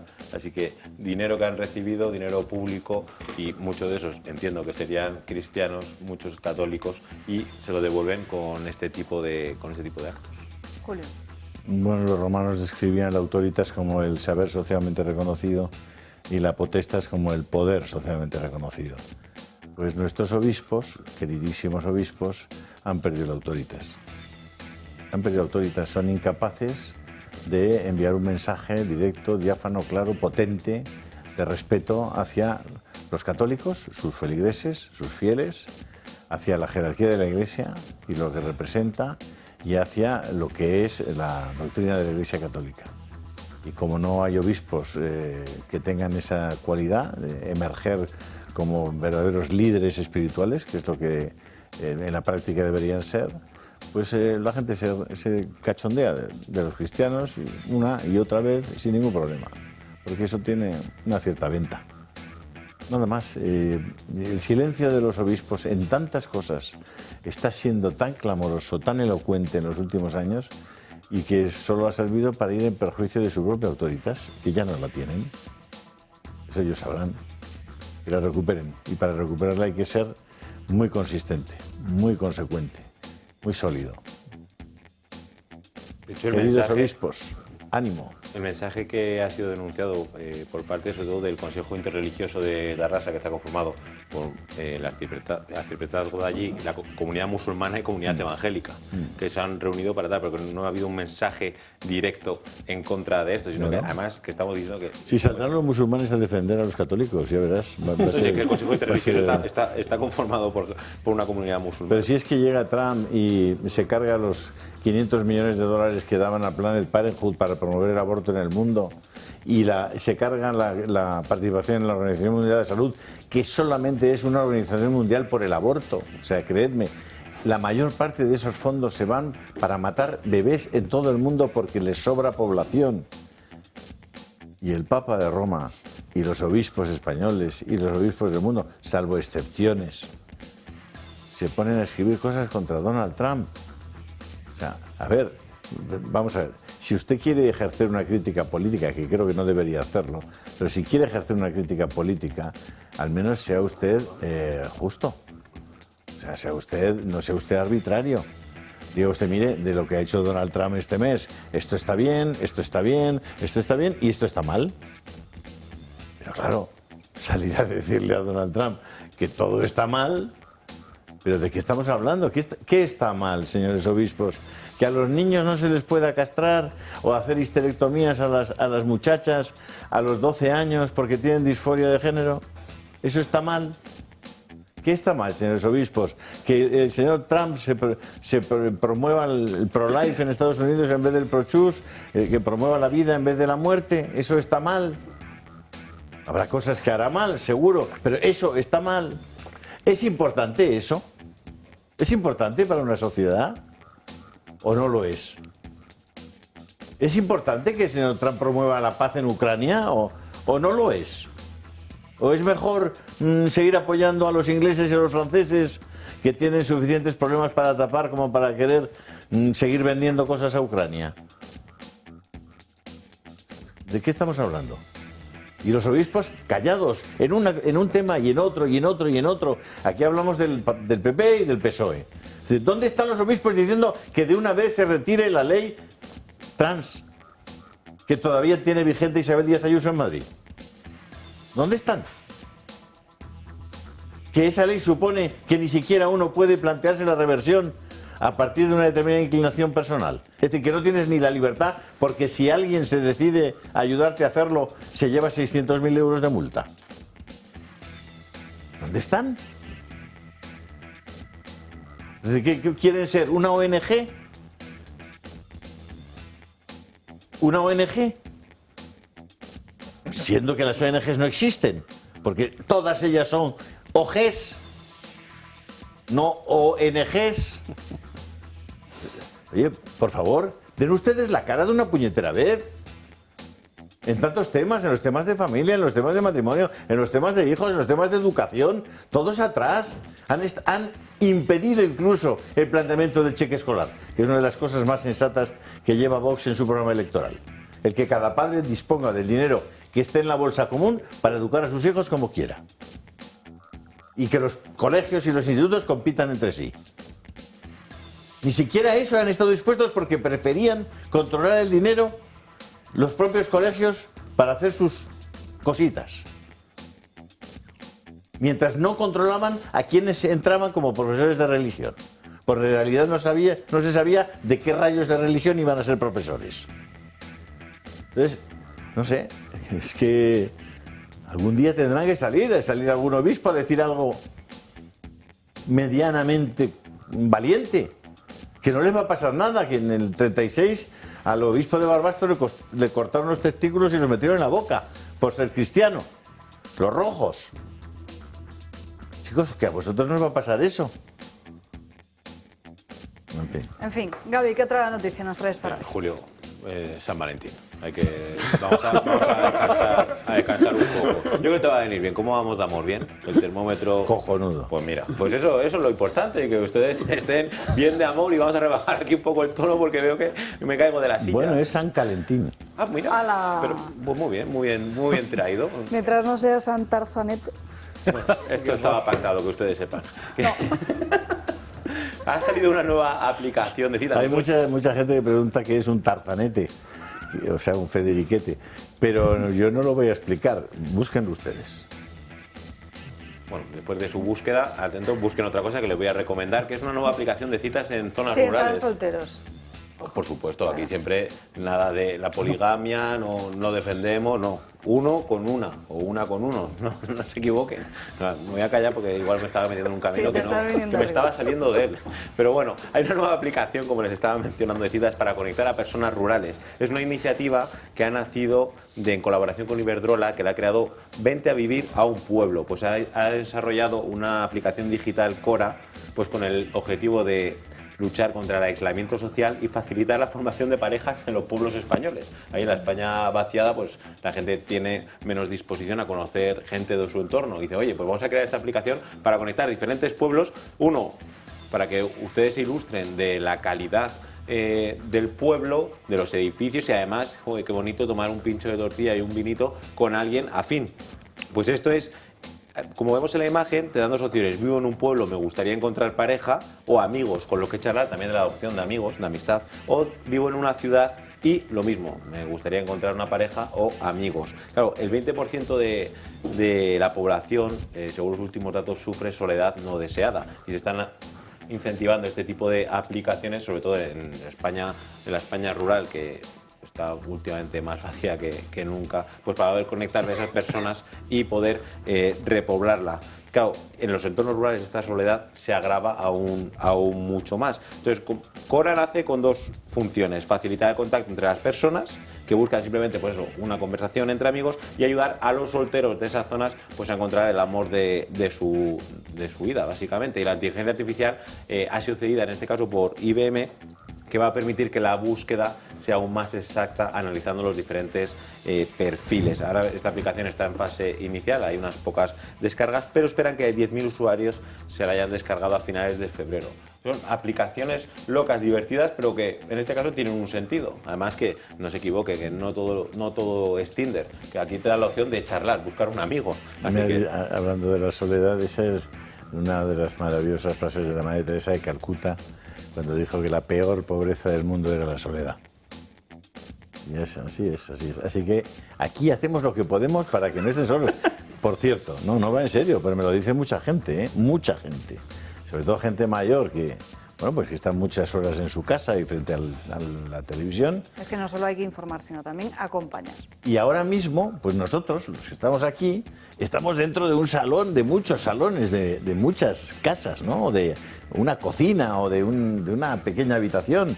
Y estamos formando parte de eso y estamos vivos ahí dentro, estamos hablando con ellos, ellos nos están mirando, nos están analizando, están escuchando, pues este tiene razón, este tío no sé qué, hoy Julio Ariza es impresentable, yo qué sé, lo que sea, ¿no? Lo que tenga que decir, cada uno ahí, pues... Pero estamos con ellos, les estamos haciendo compañía. Y además yo personalmente digo que lo hago conscientemente, porque como tanta gente me lo dice, cuando estoy aquí hablando, soy consciente de que estoy dentro de una casa, dentro al lado de una familia, de unas personas que creen que lo que nosotros vamos a decir, pues si no tendrían puesta otra cosa, ¿no? Lo que nosotros podemos decir les puede aportar algo en su vida, les puede, aparte de hacer compañía, les puede mejorar, les puede dar más capacidad de razonamiento porque les demos elementos para razonar que sean diferentes, en fin, y es lo que intentamos, ¿no? Y lo intentamos con todo el cariño, como nos acordamos de que hay mucha gente ahí en Alcalá Meco que nos ve constantemente, y me lo dicen cuando yo veía alguna gente que está recluida allí, me dicen que en la prisión muchísima gente ve este programa, sobre todo por ti, Gabriel. Por los locos. Pero que, bueno, además. No, te lo digo. Restringamos un poco las aplicaciones de citas en Alcalá. Lo digo, pues lo digo, y además les envío un abrazo muy cariñoso a todos los que desde allí nos ven. Pero muchas personas están al otro lado y la responsabilidad nuestra cuando estamos aquí es grande, de no decir cosas que no debemos decir, desde luego jamás engañar, no ocultar. Y que si se echan un noviete después de conocer esta aplicación de cita, si la cosa va en serio, que nos lo cuenten. No, y además, como esta casa es diversa, es rica en matices, en colores y diferentes tipos de personas nos ven y diferentes tertulianos, altos, bajos, guapos y feos, incluso negros y chinos también nos ven. Pues yo les he traído diferentes formas de ligar, porque ustedes en su día a día pues requerirán pues, de diferentes necesidades. Ya contamos aquí una que se llama Wingle, que es la aplicación para ligar en los aviones, mientras uno está en un vuelo, pues que se pueda conectar y a través del Bluetooth y el Wi-Fi, oye, ¿por qué perder el tiempo 2 horas y media de vuelo? Si llegas a Tailandia, qué mejor que conectar con alguien de la fila que está pues 3 filas más para allá y un asiento y dice, oiga, esta chica para mí, pues Bluetooth, Wi-Fi, a conectar. Y otro tipo, porque como nos ve mucha gente, les traigo otras formas. Millionaire Dating App, es una aplicación para millonarios. Ejecutivos y CEOs de grandes empresas se descargan esta aplicación, se dan de alta y solo se pueden conectar entre sí. Pruébelo si quieres, si no son millonarios. ¿Cómo se confirma si son millonarios? Tienes que enviar una fotocopia de, claro, tiene que la última nómina. La última nómina de la cuenta. Ustedes que están solteros, si quieren plantear cómo está el mercado del dinero. Hay alguno por ahí que va presumiendo de que perdía dinero en política. Pero es que no solo para millonarios, tenemos para todos, para ricos y para pobres. También tenemos Clown Dating, una aplicación para payasos. Y esto es literal, esto es una broma, pero no, pues un perfil, te metes en el perfil y ves payasos, literal, gente disfrazada que se conecta entre sí, no sé si hacen trucos de magia y se enamoran, no tengo ni idea, pero es que atentos a esta, que es la que más me ha impresionado, y el manicomio siempre acabamos el top, que se llama Sizzle, que Sizzle es una aplicación disponible para Apple Store y para Google que le permite encontrar a personas con un gusto excepcional por el tocino. Nada más y nada menos. Te recomiendo diferentes sitios donde comer tocino y pues... Pero fresco, salado. Torres. Eso ya en todas sus vertientes. Lo que cada uno disponga. Eso es el jugo de esta aplicación, porque cada uno elige en la forma que come el tocino. El plato fuerte. Sí, sí. Y vale cualquier tipo de tocino, ¿no? Vale cualquiera. Claro. Sí, para gustos los colores. Y más en el amor, cualquiera puede encontrar lo que sea. Qué barbaridad. Te podría seguir porque es que me he quedado... De cielo. ¿Eh? Yo soy un tocinito de cielo. Gaby apuesta por el amor, me parece. Por Dios. En fin, aquí lo vamos a Quien dejar. está soltero porque quiere, después de esto. Vamos a dejarlo aquí, que se nos empieza a Un tocinito de cielo que un tarzanete. Es que lo tengo muy claro después de la explicación off the record. Ay, en fin, Gaby, gracias por estas crónicas de manicomio. Les deseamos mucha suerte en esa búsqueda del amor. Mientras tanto, nosotros vamos con la subida del salario mínimo. Ya saben que esta semana ha sido de polémica, no solo por ese rifirrafe abierto entre Trabajo y Hacienda, sino sobre todo por precisamente esa trampita que ha colado María Jesús Montero a la propia Yolanda Díaz. Vamos a ver cómo está el debate y ya abrimos página económica en esta mesa. A la carrera. Yo estoy aquí pico pala con la vivienda. Todos han intentado evitar la polémica. Lo importante de estos días es que hemos subido el salario mínimo. ¿Qué va a pasar si Hacienda no... ¿Se arrepiente de algo de lo que ocurrió? Bueno, yo me siento muy orgullosa de haber sido capaces de aprobar una subida de un 61% del salario mínimo. Yolanda Díaz ha entrado decidida en el Congreso. Dice que en 24 horas aún no ha tenido tiempo de hablar con María Jesús Montero. No he podido. Los de Sumar priorizan que quien tenga menos no tribute, mientras en el Partido Socialista defienden su postura. Cuando un salario mínimo pasa del mínimo exento, tributará, como todo lo que tributa en este país. El ministro de Economía, Carlos Cuerpo, que ya se encontró con Yolanda Díaz por la reducción de la jornada laboral, le acusa ahora de mentir, porque dice que ya sabía desde el 8 de enero que quien cobrase el salario mínimo tendría que tributar. La ministra es plenamente consciente de los resultados del informe de expertos, entre otras cosas porque el informe de expertos lo dirige el Ministerio de Trabajo y ella evidentemente es conocedora de estos datos. La de Hacienda ha sido, sin embargo, una de las grandes ausentes del Pleno. Supongo que sufre una indigestión después de haberse tragado todas sus palabras. Sánchez ha evitado hablar de crisis en la coalición. En absoluto. Y declaraciones las del presidente, que ha hecho tras haber estado apenas 20 minutos dentro del hemiciclo únicamente para responder a Feijóo. Hecho que entre el Partido Socialista y Sumar a costa del salario mínimo se ha colado en su discurso. Confunde servir a los españoles con sacar tajada de ellos. Quedarse con la mitad de la subida del salario mínimo ni es progresista ni es justicia social. Por cierto, señoría, el paripé que ayer montaron los ministros de Sumar, señora Díaz, a Pablo Iglesias esto no se lo habrían colado. Ahora entiendo por qué ustedes cuando gobernaban congelaron el salario mínimo, para que no tuviera retención en el IRPF. El Partido Popular ha aprovechado la riña en el gobierno para adelantar tiempo y registrar una proposición de ley para evitar que el salario mínimo finalmente tribute. El choque en el Ejecutivo molesta incluso a sus socios. Yo le pido al PSOE que deje de cagarla. Que apoyan firmemente a Sumar. Joder, tarzanete. En Sí fin, que es un tarzanete también. Fondos europeos, Riera, que nos has traído para hoy precisamente una tabla muy interesante sobre los previstos y los que realmente se han repartido. Sí, vamos a ver, si todos recordamos, es decir, cuando se produjo la pandemia, es decir, la Comisión Europea hizo un anuncio de que iba a generar un fondo especial, que se llamó Fondos Next Generation, con 750.000 millones de euros. La realidad es que ya de 750 ha bajado a 650.000 millones, entre otros motivos porque parece ser que hay mucho incompetente, inútil alrededor de los fondos, incapaz de conseguir lo que tenía previsto. Entonces, lo que he cogido ha sido de la web de la Comisión Europea los resultados oficiales a día 8 de enero y ahí publica que al final solo se van a repartir 650.000 millones de euros, más o menos, de los cuales 380.000 van a ser en subvenciones a fondo perdido y la otra parte, hasta los 650.000, en préstamos, es decir, a medio y largo plazo, es decir, a tipos de interés que está consiguiendo bastante bajos la propia Unión Europea. Lo que he puesto aquí es, en estos momentos, la situación real de cómo están repartidos los fondos. Vemos en la primera columna los 650.000 millones de euros que hay previstos y cuántos en estos momentos han llegado oficialmente a los países, que han sido 307.000 millones.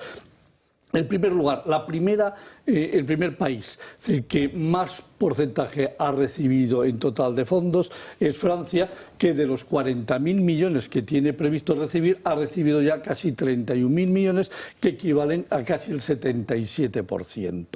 Hay que decir que Francia va a recibir en total, es decir, unas ayudas de 40.000 millones que equivalen al 1,4% de su Producto Interior Bruto. Alemania, fijaros, va a recibir 10.000 millones de euros menos que Francia, 30.000 millones, ha recibido ya 10 y casi 20.000 millones, que equivalen a un 65,4%, y lo que significa es que Alemania solo va a recibir el 0,7% de su Producto Interior Bruto. El tercer país en porcentaje recibido es Italia, que resulta que va a recibir 194.000 millones, el país que más dinero tiene previsto recibir, y ha recibido ya 122.000 millones, que equivalen al 63%. Hay que recordar que Italia, el día que se hizo el anuncio de los fondos Next Generation, tomó una decisión: contratar al que en aquellos momentos era el CEO de Vodafone, que se estaba jubilando, de CEO de Europa de Vodafone, y lo nombró y creó una agencia especial para el manejo de los fondos. Y fijaros, ya ha sido capaz de recibir 122.000 millones de euros, que equivalen al 63% del total. He puesto Portugal para que veamos cómo lo ha hecho en nuestro país vecino, que va a recibir 22.000 millones y ya ha recibido el 50%, algo más del 50%, 11.000 millones. Y aquí viene, de verdad, el gran éxito del cohete, la moto, el viento en popa a toda vela del presidente del gobierno, que tiene previsto recibir 163.000 millones y hasta la fecha ha recibido 48.000 millones, el 29,6% del total. Ahora hagamos una reflexión. 21, 22, 23 y 24, 4 años que han pasado. Es decir, de estos 4 años, España solo ha sido capaz de recibir el 29,6%. El día 31 de agosto del 2026 no se envía ni un solo euro más de fondo. Quedan en estos momentos 17 meses pendientes para poder recibir fondos. España ha gastado 48 meses y solo ha recibido el 30%, y le quedan 17 meses para poder justificar en qué ha gastado estos 48.000 millones, de los cuales a 31 de diciembre, que es lo que ha publicado Eurostat, solo ha podido justificar 19.000 millones. Del año 2024 todavía no hay datos que haya podido justificar ningún país, no hay datos oficiales, no sé lo que habrá justificado, pero fijaros, de 650.000 millones Europa ha sido capaz, la Comisión Europea, solo de enviar el 47,3%, es decir, queda el 53% pendiente de hacer entregas. Han pasado 48 meses, quedan 17 meses y la Unión Europea está pensando que esto posiblemente termine bajando de los 650.000 millones porque los países no son capaces de pedir todo. Fijaros que solo los tres grandes, han conseguido pasar del 50%, de verdad. Es decir, a Italia el 63, 122.000 millones, Alemania el 65, 20.000 millones y Francia el 31.000 millones.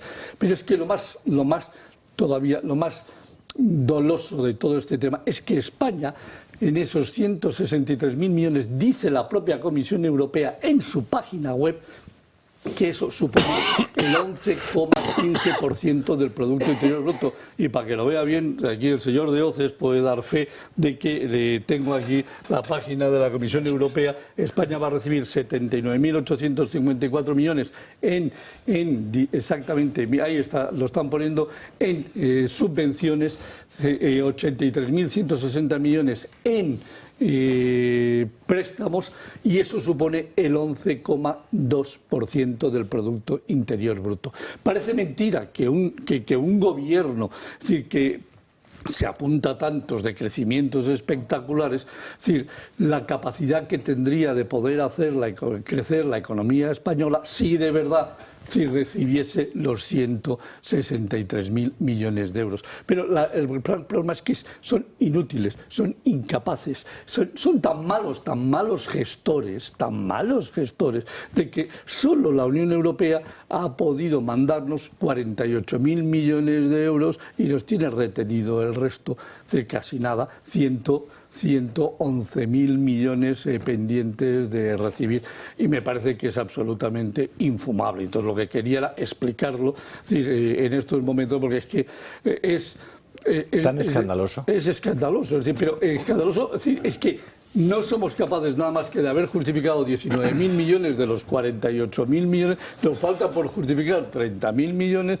y por recibir 120. A mí me gustaría aprovechar aquí al experto para preguntarle, porque cuando hablamos de los 48.000 millones, que en principio le han tocado a España, ¿es a proyecto ejecutado o proyecto pedido? Porque yo, por ejemplo, al caso de la política local, que es lo que a mí me interesa, en Alcorcón es verdad que el Partido Socialista, que es quien está gobernando en estos momentos, ha vendido un montón de proyectos, véase el arreglo de una pasarela por encima de la Renfe, una carretera en concreto, de unos accesos determinados. Claro, esa obra no se ejecuta nunca. Yo entiendo que ese dinero está ahí destinado como fondo en Next Generation, y efectivamente, al no ejecutarse ese proyecto, ¿se contabiliza dentro de los 48.000 o de los que nos faltan? No, vamos a ver.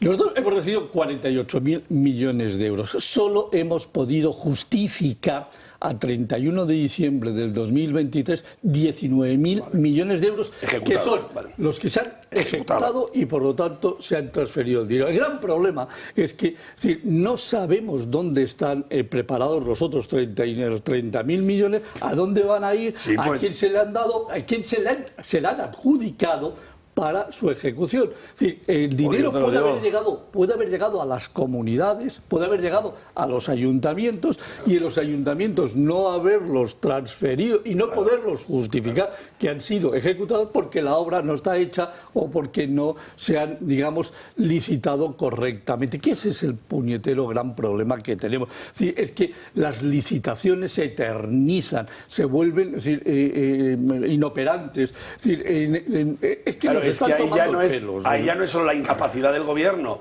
de solicitar efectivamente o tener proyectos por valor de 163.000 millones de euros, sino que cuando ese dinero llega a las administraciones, yo voy a hablar de la más local, en este caso los ayuntamientos, tengan la capacidad de efectivamente ejecutar esos proyectos, porque nosotros, ya te digo, en cuestiones de Next Generation hay 2 o 3 proyectos en Alcorcón que no salen, que el dinero está ahí, ellos licitan, intentan gestionar, pero claro, siempre hay un error, una cosa, y entonces no se hace. Entonces ya no es la incapacidad solo del gobierno, sino también, en el caso de Alcorcón, la incapacidad del ayuntamiento, que también es socialista, claro. Por supuesto, vamos a ver. Es decir, el gran problema es que cuando tú dices, es decir, admito que un ayuntamiento me diga que quiere este dinero para hacer esto. Entonces, se le presupuesta y se le adjudica al ayuntamiento X, Y, Z.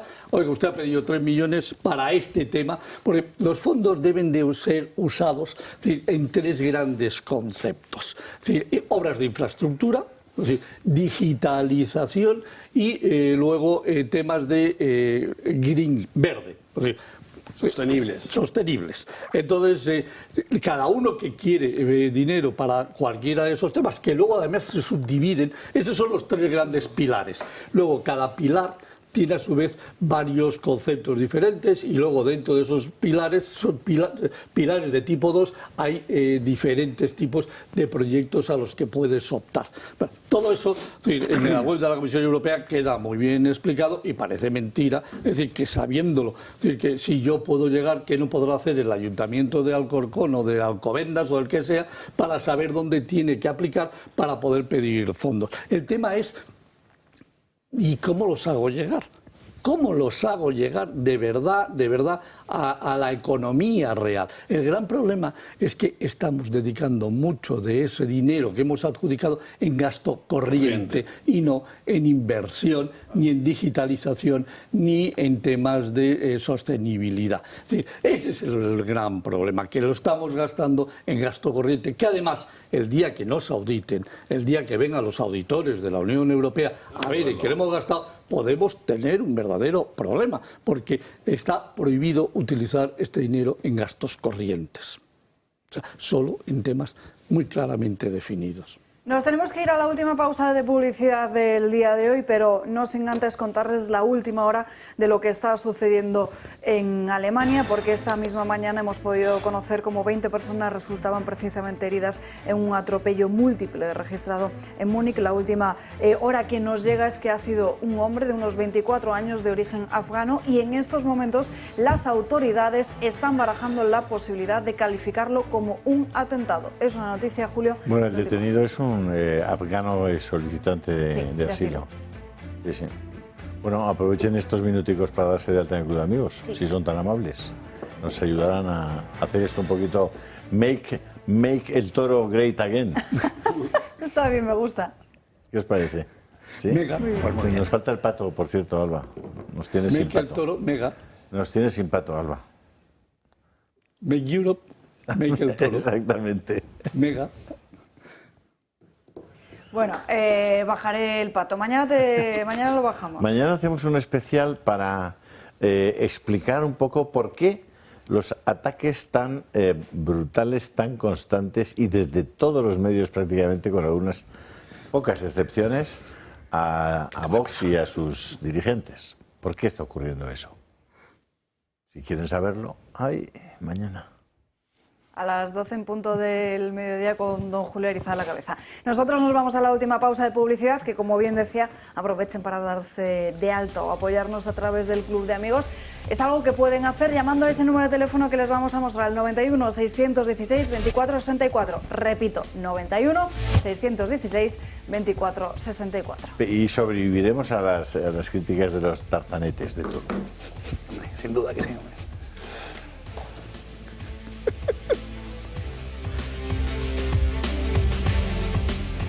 Estamos de vuelta dando caña recta final del programa, nos quedan unos 25 minutos y nos vamos hasta un caso polémico de lo que ha sucedido con el Partido Socialista en Fuenlabrada. Para ello tenemos conexión directo con Noelia Núñez, ella es la portavoz del Partido Popular en Fuenlabrada. Muy buenas tardes, Noelia. Muy buenas tardes, ¿qué tal? ¿Cómo estáis? Bueno, cuéntanos lo que ha sucedido, porque hemos podido comprobar cómo hay 2 socialistas que habían suspendido hace unos meses unos exámenes para la empresa pública de transportes de Fuenlabrada y de repente, por arte de magia socialista, de repente han aprobado. Efectivamente, hace unos meses ya denunciamos que ese procedimiento, ese proceso de selección para personal dentro de la empresa municipal de transporte que tenemos nosotros en Fuenlabrada, pues lo habían suspendido, lo habían paralizado cuando habían visto que los que habían resultado electos, los que habían sacado su plaza, no eran las personas vinculadas con el Partido Socialista. Las dos personas vinculadas con el Partido Socialista son una exconcejal de un municipio cercano a Fuenlabrada, que es Moraleja de Enmedio, y también es el padre, el hijo de un histórico cargo del Partido Socialista aquí en Fuenlabrada, ¿no? Y bueno, ahí ya sospechábamos que algo raro había en esa suspensión. Pedimos explicaciones en el Pleno. Nos dijeron que estaba todo correcto, que todo se debía pues a una irregularidad sobrevenida del tribunal al entender que, bueno, como existía cierta vinculación, tenía que haberse apartado, ¿no? Y que por eso tenían que paralizar el proceso, sacarlo nuevamente y todos sospechábamos que efectivamente era porque las personas que habían resultado electas, que habían resultado elegidas de ese procedimiento, eran las que no estaban vinculadas al Partido Socialista. Volvieron a la carga, volvieron a sacar ese proceso y efectivamente las personas que han resultado agraciadas, ¿no?, con este puesto, pues son las dos personas vinculadas con el Partido Socialista aquí en nuestro municipio. Todo casualidad. ¿Están estudiando tomar alguna medida legal o ver cuáles son las posibilidades precisamente para ir contra esto que ha sucedido? Eso es, estamos en contacto también. Aquí hay personas que se han presentado en este proceso pues con toda la buena intención del mundo, preparándose, cumpliendo los requisitos, con toda la buena fe, pensando que había un proceso limpio y que jugaban en igualdad de condiciones y que iban a primar los principios de mérito, de capacidad y no pues los méritos de ser familia o en este caso de ser del carné del Partido Socialista. Estamos en contacto con ellos para, como son parte de este proceso, pues para asistirles y para tomar todas las acciones legales oportunas para denunciar esta tropelía una más de este gobierno socialista que tenemos en Fuenlabrada, porque recordemos también que hace unos años el TSJM tumbó un proceso de funcionalización en Fuenlabrada que afectaba a 20 personas de un organismo autónomo de nuestra ciudad, todas con vinculación con el Partido Socialista o con la UGT, desde la mujer del actual alcalde a secretaria del anterior alcalde,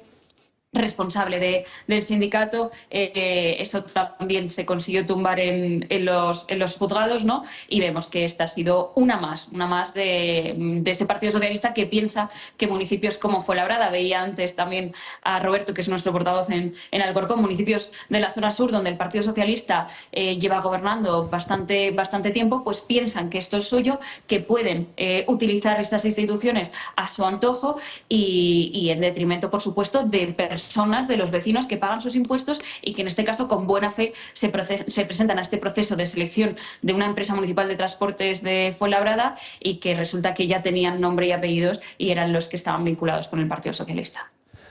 Noelia, buenas tardes. Yo quería aprovechar para mandarte un saludo y también mandarte mucho ánimo y explicar un poco que efectivamente si nosotros a nivel nacional siempre decimos que los socialistas tienen muchas similitudes, ¿no?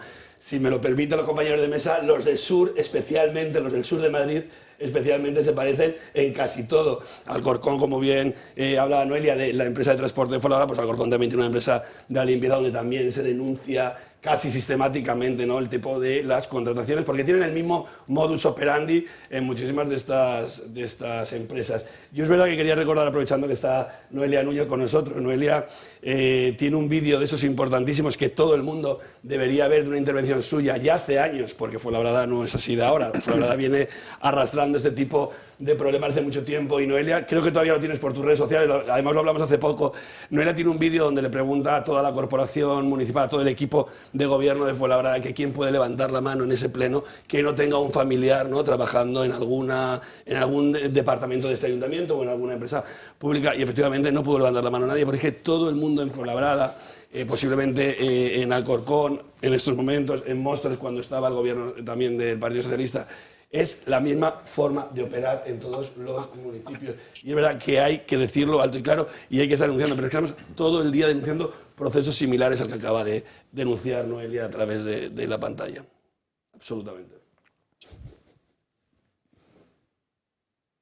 Sobre todo porque hay personas, hay vecinos que con toda la buena fe, insisto, piensan que están compitiendo en igualdad de condiciones y no puede ser que porque tú tengas una vinculación familiar y una vinculación ideológica o de carnet con el partido que está en el gobierno, con el Partido Socialista, pues tengas preferencia a la hora de acceder a un puesto en la administración pública, ¿no? Y yo creo que, bueno, al final, oye, pues es que replicar lo que está ocurriendo también en el Partido Socialista a nivel nacional, con Pedro Sánchez a la cabeza. Bueno, pues nuestro alcalde, Javier Ayala, es un pequeño Sánchez aquí en Fuenlabrada, pues donde desde la hija del anterior alcalde, Manuel Robles, que es asesora también en nuestro ayuntamiento, padres, es que hay dinastías completas trabajando en el Ayuntamiento de Fuenlabrada, ya sea en una de las 5 empresas públicas que tenemos en nuestra ciudad o en algún organismo autónomo. Y insisto, sobre todo es una pena, en este caso, con las personas que con toda la buena fe,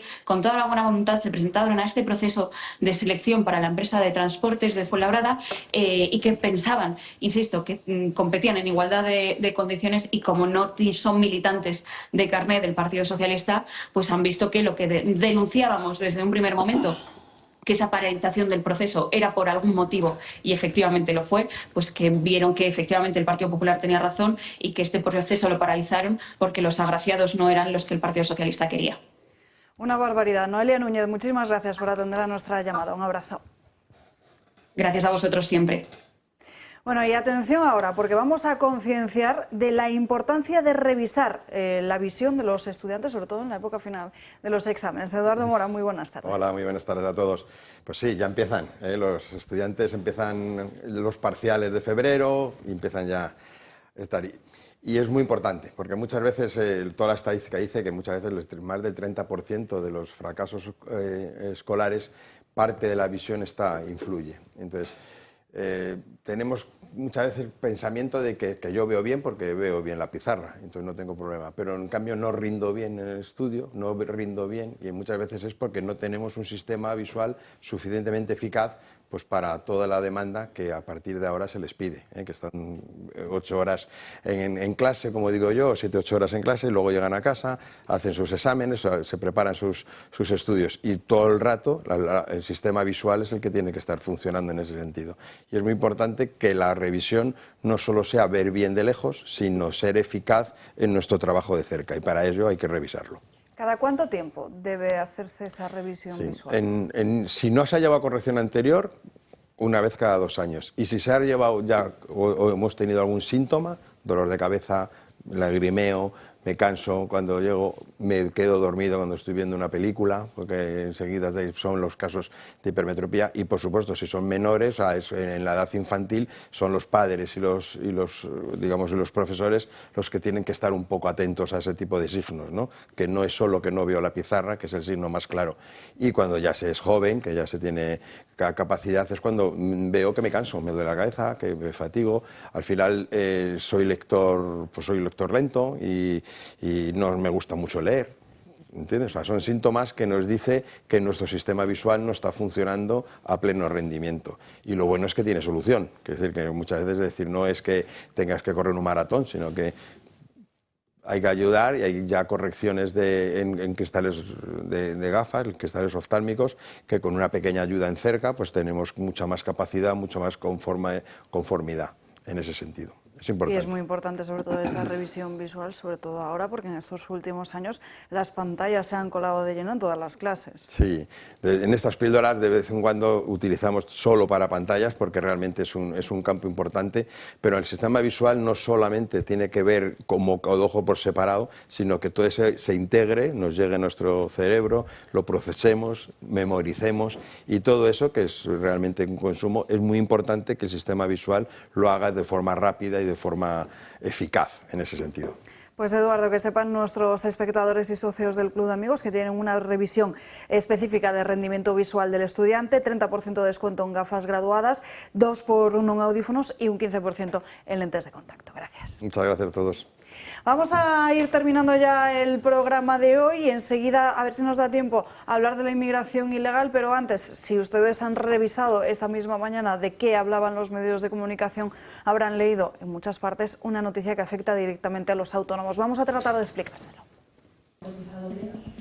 En España hay 3.700.000 autónomos y hay discrepancias en las cotizaciones del año 2023. Comienza la primera fase de regularización de las cuotas de autónomos. Casi 900.000 personas que trabajan por cuenta propia deberán regularizar su tramo. Esto supone el 23,8% del total. Van a pagar más de lo que abonaron en su momento. De media serán 450 euros por persona, 37,5 euros al mes. Por otra parte, un 26,8%, un poco más de 1 millón de personas, cotizó por encima de su tramo. Podrán optar a una devolución que de media serán 600 euros. El 49,3%, 1,8 millones de autónomos, no tienen que realizar ningún cambio. El nuevo sistema de cotización puesto en marcha en 2023 hace que los trabajadores por cuenta propia elijan su base de cotización y la cuota según una estimación de rendimientos netos, los ingresos facturados menos los gastos de actividad. Al finalizar el ejercicio hay una comprobación de la actividad económica por parte de la Seguridad Social y Hacienda para contrastar los datos del trabajador. En caso de irregularidades tendrá que abonar la parte correspondiente. Los autónomos deben seguir sus rendimientos reales. Con el cambio de sistema introducido por José Luis Escrivá, aquellos que tengan un rendimiento superior a los 1.700 euros mensuales irán pagando más con el paso de los años, llegando a superar los 1.000 euros. Si es inferior no verá modificada su cuota y aquellos que tengan ingresos menores de 1.166 euros notarán una rebaja en sus pagos. Las modificaciones se deben a la reforma de las pensiones del gobierno. Con el régimen anterior la de los autónomos son más bajas que la del régimen general, alrededor de 650 euros al mes menos. El régimen general se sitúa en 1.659 euros mensuales y el régimen especial de trabajadores autónomos es de 1.004 euros. Con la regularización, el gobierno pretende mejorar el grado de suficiencia de los autónomos y homogeneizar la cotización con los trabajadores por cuenta ajena. Riera. Sí, vamos a ver. El gran problema de esta retroactividad viene provocado por un tema que es un sinsentido. Es decir, tú estás en medio de un partido de fútbol y se supone que estás jugando al partido de fútbol y que hay un árbitro que dice que fuera de juego es fuera de juego y que dice que penalti es penalti, se chuta el penalti y bueno, y tienes ahora ya la ayuda del VAR para comprobar si hay errores o no. Bueno, aquí el árbitro se llama Hacienda, ¿vale? Es decir, con lo cual ya no es un árbitro imparcial, es un árbitro completamente parcial. Entonces, oiga, no, primero, si estamos definiendo que vamos a revisar a los autónomos y les vamos a hacer un análisis entre lo que ingresaron y los gastos que son deducibles, oiga, los gastos que son deducibles, es que hay momentos en que ya no sé lo que es deducible para un autónomo, no sé si el 50% de la gasolina en actividad se la puede descontar un autónomo o no, si el IVA también puedo aplicarme el 50% o no, porque las reglas las van cambiando según les conviene de forma permanente al Ministerio de Hacienda y a la Agencia Tributaria. Entonces, claro, ahora resulta que hay un 20 y tantos % de autónomos que estamos en febrero del 2025 que va a tener que empezar a devolver dinero del año 2023 porque le han hecho un recálculo. Oiga, no, mire usted, vamos a ver, vamos a ser serios. Mucho pides. Vamos a ser, ya no sé que mucho pido. No, vamos yo sé que pedirle a María Jesús Montero seriedad es como, no sé, es pedirle a un cuervo que sea un bichito de hogar, ¿no? No se puede pedir, ¿no? Entonces, pero bueno, en la agencia tributaria hay inspectores, y ahí se supone que son inspectores de carrera, que son serios y que son profesionales y que deberían de subir hacia arriba y decir, oiga, no podemos tocar a estos señores en el año 2025 con carácter retroactivo al 2023, cuando además durante el 2023 le cambiamos las reglas del juego en mitad del partido. Oiga, no, estábamos jugando al fútbol, no, ahora vamos a jugar al futbito, no, ahora vamos a jugar al baloncesto, no, ahora vamos a jugar, no, oiga, no, si se estaba jugando al fútbol, se estaba jugando al fútbol y si el campo tenía que ser de 120 metros, pues es de 120 metros. Y no puedo decir ahora que vamos a jugar en un campito de 50 metros, porque claro, todo lo que pasaba de 50 hasta los 100 y de los 50 hasta los 100, resulta que ahora ya no es deducible. No. Vamos, esto es una salvajada. Esto es una auténtica salvajada. Esto, como siempre, es una putredad. Es vergonzoso que en estos momentos a casi 800.000 autónomos que les llega a muchos de lo justito para comer, ahora tengan que devolver 450 euros. alucinante. Yo a mí en mi vida he visto cosas de esto. No, yo estoy convencido que los funcionarios, los altos funcionarios del Ministerio de Hacienda han advertido a la ministra de este problema. Otra cosa es que es una decisión política de la ministra y del gobierno en particular para tomar esta decisión y decir, oye, ¿por qué? Porque quiero atizar, voy a seguir asfixiando a las familias de los autónomos, como hacen también con los pequeños propietarios, como hacen con todo lo que les incomoda, porque lo que quieren es recaudar, como también en la polémica del salario mínimo interprofesional, también es ficticia. Vamos a ver, que alguien se piense que la ministra y el equipo de la ministra de Trabajo no sabían que la subida del salario mínimo interprofesional iba a requerir también tributar por el IRPF. No, porque es falso. O sea, seguro que es falso, porque como todo el mundo sabe, bueno, todo el mundo, o sea, es decir, que los que nos dedicamos a eso sabemos que lo que va al Consejo de Ministros antes está preparado en otras muchas instancias, como es lógico y normal, por ejemplo, en la Comisión de Secretarios de Estado y Subsecretarios. Es decir, que estas medidas no se adoptan de la noche a la mañana y va al Consejo de Ministros sin haberse preparado y, por tanto, que todo el Consejo de Ministros sea consciente con sus gabinetes, que es con sus equipos respectivos, de estas medidas. Lo que pasa es que les da exactamente igual. O sea, lo que quieren es fastidiar, recaudar, asfixiar. Sí, pero... Bueno, porque digo más, Ignacio, pero por supuesto que los funcionarios han advertido. ¿Cómo no van a advertir de que existe un precepto constitucional de que no cabe la retroactividad de las disposiciones sancionadoras no favorables o restrictivas de derechos individuales? Por supuesto que lo saben, pero es exactamente igual. Hoy se publicaba además que, confirmando lo que dice Ignacio, que evidentemente se sabía desde el día 8 de enero, que me imagino que será cuando han empezado los trámites para poder llevar a este Consejo de Gobierno. Pero imagínate por un casual que es verdad lo que dice la ministra Yolanda Díaz y que no lo sabía. Pues tenemos todavía un problema mucho más grande. De incompetencia. Claro, bueno, pues que todo el gobierno es incompetente. Tenemos todavía como muy bien un problema mucho más grande. Porque si tú, que eres la responsable de subir el salario mínimo interprofesional, que además tienes que tener un equipo de asesores que te vaya aconsejando, oye, que cuando pasemos el umbral hay que retribuir a través de impuestos, porque esto no deja de otra cosa. Que, por cierto, va a ganar la partida ella, creo que todo el mundo lo tenemos claro, ¿no? La ministra de Trabajo. Yolanda Díaz, de hecho, ya acaba de pedir una reunión urgente con Hacienda para solucionar este asunto. Tenemos CIS para terminar el día, para que ustedes se puedan reír un rato. CIS. El de Tezanos, que pronostica que ganaría las elecciones, como no, el Partido Popular. Lo haría con un 33,4%. El Partido Socialista, perdón, con un 33,4% de los votos, 2 puntos más por encima de lo cosechado en las elecciones del pasado 2023.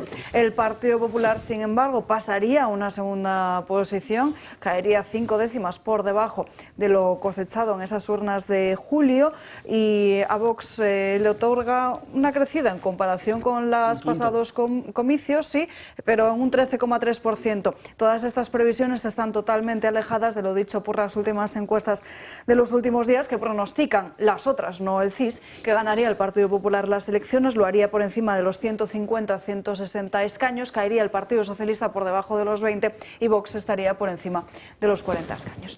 No sé si merece la pena, si queréis hacer alguna breve valoración del CIS de Tezanos, o pasamos al siguiente asunto. A mí me gustaría que lo cerrasen de una tajada, porque nos cuesta 15 millones de euros mantener a este tipo, más todo lo que se gasta adicionalmente. O sea, ahorrémonos de 15 millones de euros, porque para tener que ver esto es una vergüenza nacional. Nosotros, esto es una tomadura de pelo. No, totalmente. Nosotros en su día nos querellamos contra Tezanos precisamente por esto, pero claro, para que la gente se dé cuenta de la subjetividad de estas encuestas, es que cabe la cocina.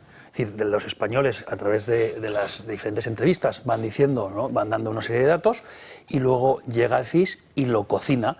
Entonces, en base a esa cocina, que todo el mundo sabe que es así, porque además está reflejado en los propios informes, pues claro, no cabe esa querella por prevaricación, por manipular las encuestas y las estadísticas, por esa cocina, vamos, porque existe ese elemento al final de decir, oye, yo puedo subir un 5% si me da la gana, porque a lo mejor considero que los españoles a día de hoy no quieren decir que van a votar al Partido Socialista, porque claro, como es un gobierno medio corrupto, hombre, eso no va a decirlo, no lo va a decir Tezanos, pero como está ahora mismo achacando de determinados casos de corrupción, pues a lo mejor tengo que subirle un 5%, ¿no?, en el resultado final, claro, pero porque todo es absolutamente subjetivo. Yo entiendo que ellos puedan justificar eso en sede judicial, claro. Una de ellas, pero la realidad es otra. La realidad es, tiene que ganar el Partido Socialista, nos gastamos 15 millones de euros para que sea así, y entonces la cocina no es una cocina, o sea, se les va de la mano, es una cosa ya por demás. A mí no me preocupa que cocinen esto, que esto es una salvajada. Lo que me preocupa es que han formado a la presidenta del Instituto Nacional de Estadística en cómo cocinar el Producto Interior Bruto,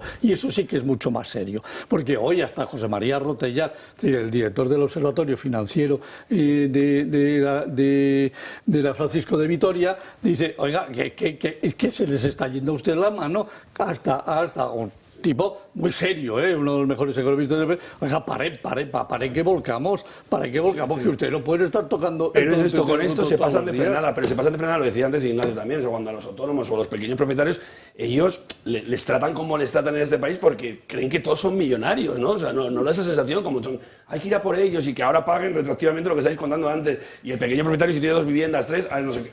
Entonces, es que se les ha ido de frenada en todo, lo que tocan. No, y lo que tocan. Últimos Alba, ¿puedo? Minutos. Sí, brevemente, Ignacio. Muy brevemente, ¿no? Y también lo que comentábamos antes. Es decir, si al final este gobierno tan inepto e incompetente, cuando nos están ofreciendo millones de dinero público para que lleguen a las empresas, a las pequeñas empresas y demás, y no son capaces ni de planificar, ni de gestionar, ni de ejecutar, ni de controlar, claro, pues ¿qué tenemos eso? Es decir, pero están ofreciendo millones de euros que pueden llegar a las empresas españolas y este gobierno es incapaz. Y no tiene ningún interés. Últimos 3 minutos rápidamente. Les cuento y les recomiendo la lectura de hoy en The Objective, en la portada. Relacionan precisamente, atención, a Víctor de Aldama con José Luis Rodríguez Zapatero. Atención, porque el gigante chino, según cuenta esta información, desplegó en España entre 2020 y 2021 toda esa red de influencia para tratar de entrar en el negocio del 5G. Disculpen, entre los consultores que contrató, atención, estaba Víctor de Aldama. Precisamente cuentan cómo en este documento al que ha tenido acceso de Objective, la agencia de comunicación de las hijas de Zapatero, pues añadió oficialmente a Huawei en su portafolio de clientes. Por otro lado, muy pendientes de lo que ha sucedido en Alemania, en ese atropello múltiple en el que hay alrededor de unas 20 personas que han resultado heridas. Por el momento, y gracias a Dios, no conocemos que se haya producido ninguna víctima mortal, no hay que lamentar muertes, pero Alemania, las autoridades ya están dando por hecho que ha sido una motivación terrorista. El autor de ese atropello masivo es un joven de unos 24 años de origen afgano y solicitante de asilo. Esas son las imágenes que están viendo de cómo estaban las calles justo después de que se produjera ese atropello que ha dejado a unas 20 personas heridas. Precisamente en estos últimos días, Frontex ha publicado una advertencia de cómo la ruta canaria sigue siendo la más activa de la Unión Europea. Señala en este informe de que las llegadas de ilegales a lo que es toda la zona euro ha descendido, pero que sin embargo no solo la ruta canaria se ha fortalecido, sino también las llegadas de inmigrantes ilegales a Baleares, que es una de las cuestiones que precisamente una vez que se empezaron a notar los descensos de inmigrantes ilegales en Italia es algo de lo que ya advertíamos. La ruta canaria es la más activa en la propia Unión Europea. Estamos comprobando con cosas como las que suceden en Alemania, como también es la puerta de entrada para muchas personas que provienen de zonas precisamente con una alta actividad yihadista, como pueden atentar luego en suelo europeo. No hay tiempo para más. Gracias a todos por habernos acompañado a lo largo de esta mañana aquí en Dando Caña. Se nos han quedado algún que otro asunto fuera del día de hoy. Mañana se lo contaremos y les mostraremos también cuál es el plan ahora, porque en el día de ayer escuchábamos en la sesión de control al Gobierno en el Congreso de los Diputados como tanto Pedro Sánchez como Félix Bolaños hablaban precisamente de muchos venezolanos y de los planes de Trump. Hoy precisamente ya sabemos más detalles de ese plan, pero no se los podremos contar hasta mañana. Las últimas horas de lo que suceda en Alemania y todo lo que vaya sucediendo en los próximos minutos esta tarde en la redacción abierta con Xavier Caljo. Mientras tanto, pueden seguirnos en nuestras redes sociales. Que pasen un feliz jueves esta mañana, que descansen. Adiós.